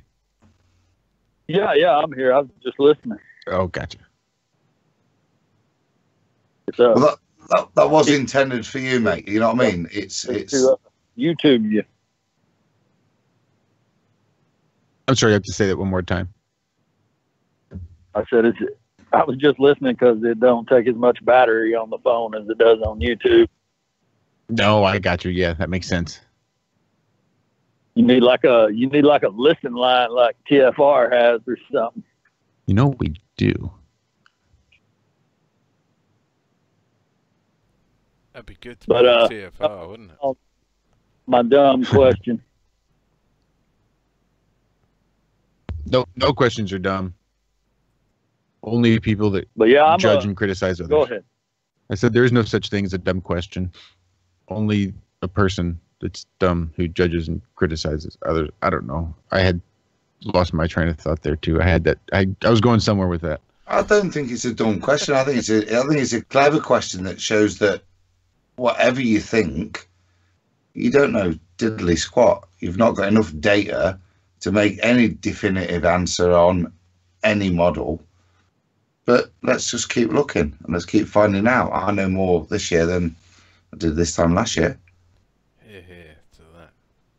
Yeah, and I'm kind of at the point to where I don't know that it was meant for us to know how the sky works or whatever, but it's definitely, you are to damn sure know what you're standing on, and it ain't no spinning ball, that's for sure. So maybe you know how the sky works when you hit the next level, the next realm or whatever it is. That's kind of my opinion on it.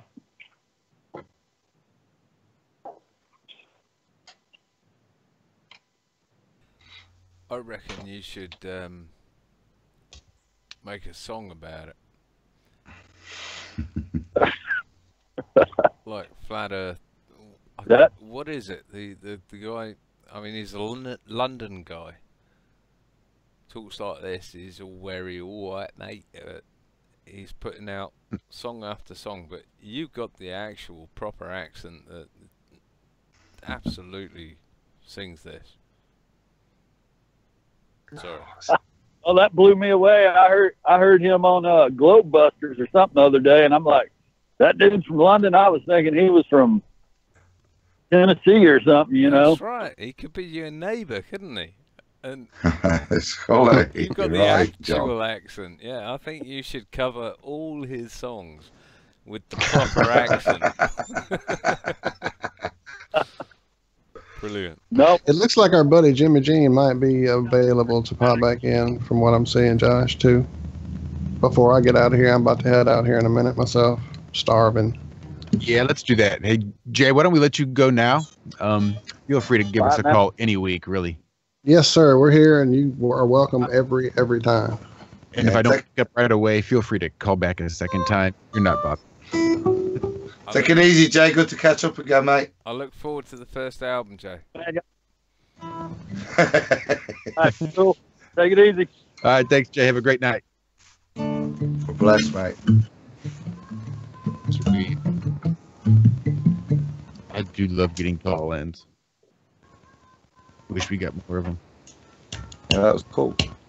Meanwhile, I'm just playing around. I don't even get nerdy, but... Right, that's 3 hours, man. Yeah, we're getting there. Just over. I think we need a proper after hours, unaired, for members. Available only on our Patreon page. I'm the eternal capitalist. You are the man for sure. Yeah. Hate it. Can't stand money. It wouldn't even be able to afford to join your conversation after hours. And to receive 10% discount, just put in discount code SavagePlane. Right? 100% discount. Put in Savage Plane. Unlock full access to savageplane.blogspot.com. To the 4 people that are listening. There you go. Happy Christmas. I love it. It's actually been a really good week. We've been pretty well, no fewer than 30 people. I think we're at 30 now. Yeah, holding steady. Even now, while we're just lost and confused and out of our heads with fatigue. Where are we? Of course, it's Jimmy Jean then. I'm not sure. I'm guessing he didn't answer. I added him to the call. There was. Yeah. So I think we might as well just go ahead and. Rob buggered off. That's. Look, if he rings back, let's just make sure we record him saying the word analyst, and that's got to be the first word out of his mouth. Analyst. Yeah. Or I'm not a pheasant plucker. I'm a pheasant plucker's son. I'm only pluck pheasants till the pheasant plucker comes. Can't go. It's no getting around it. I'm not even trying it. On that note, I'm actually buggering off now because I don't care if someone rings in. See you later, guys. I'm the same, John. Love you, John, man. God bless, mate. See you shortly. Take care. Take All right, it guys. easy, pal.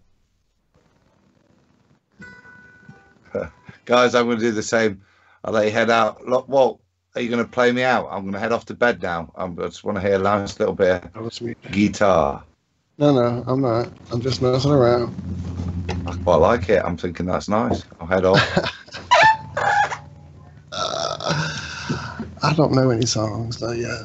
I'm just messing, sir.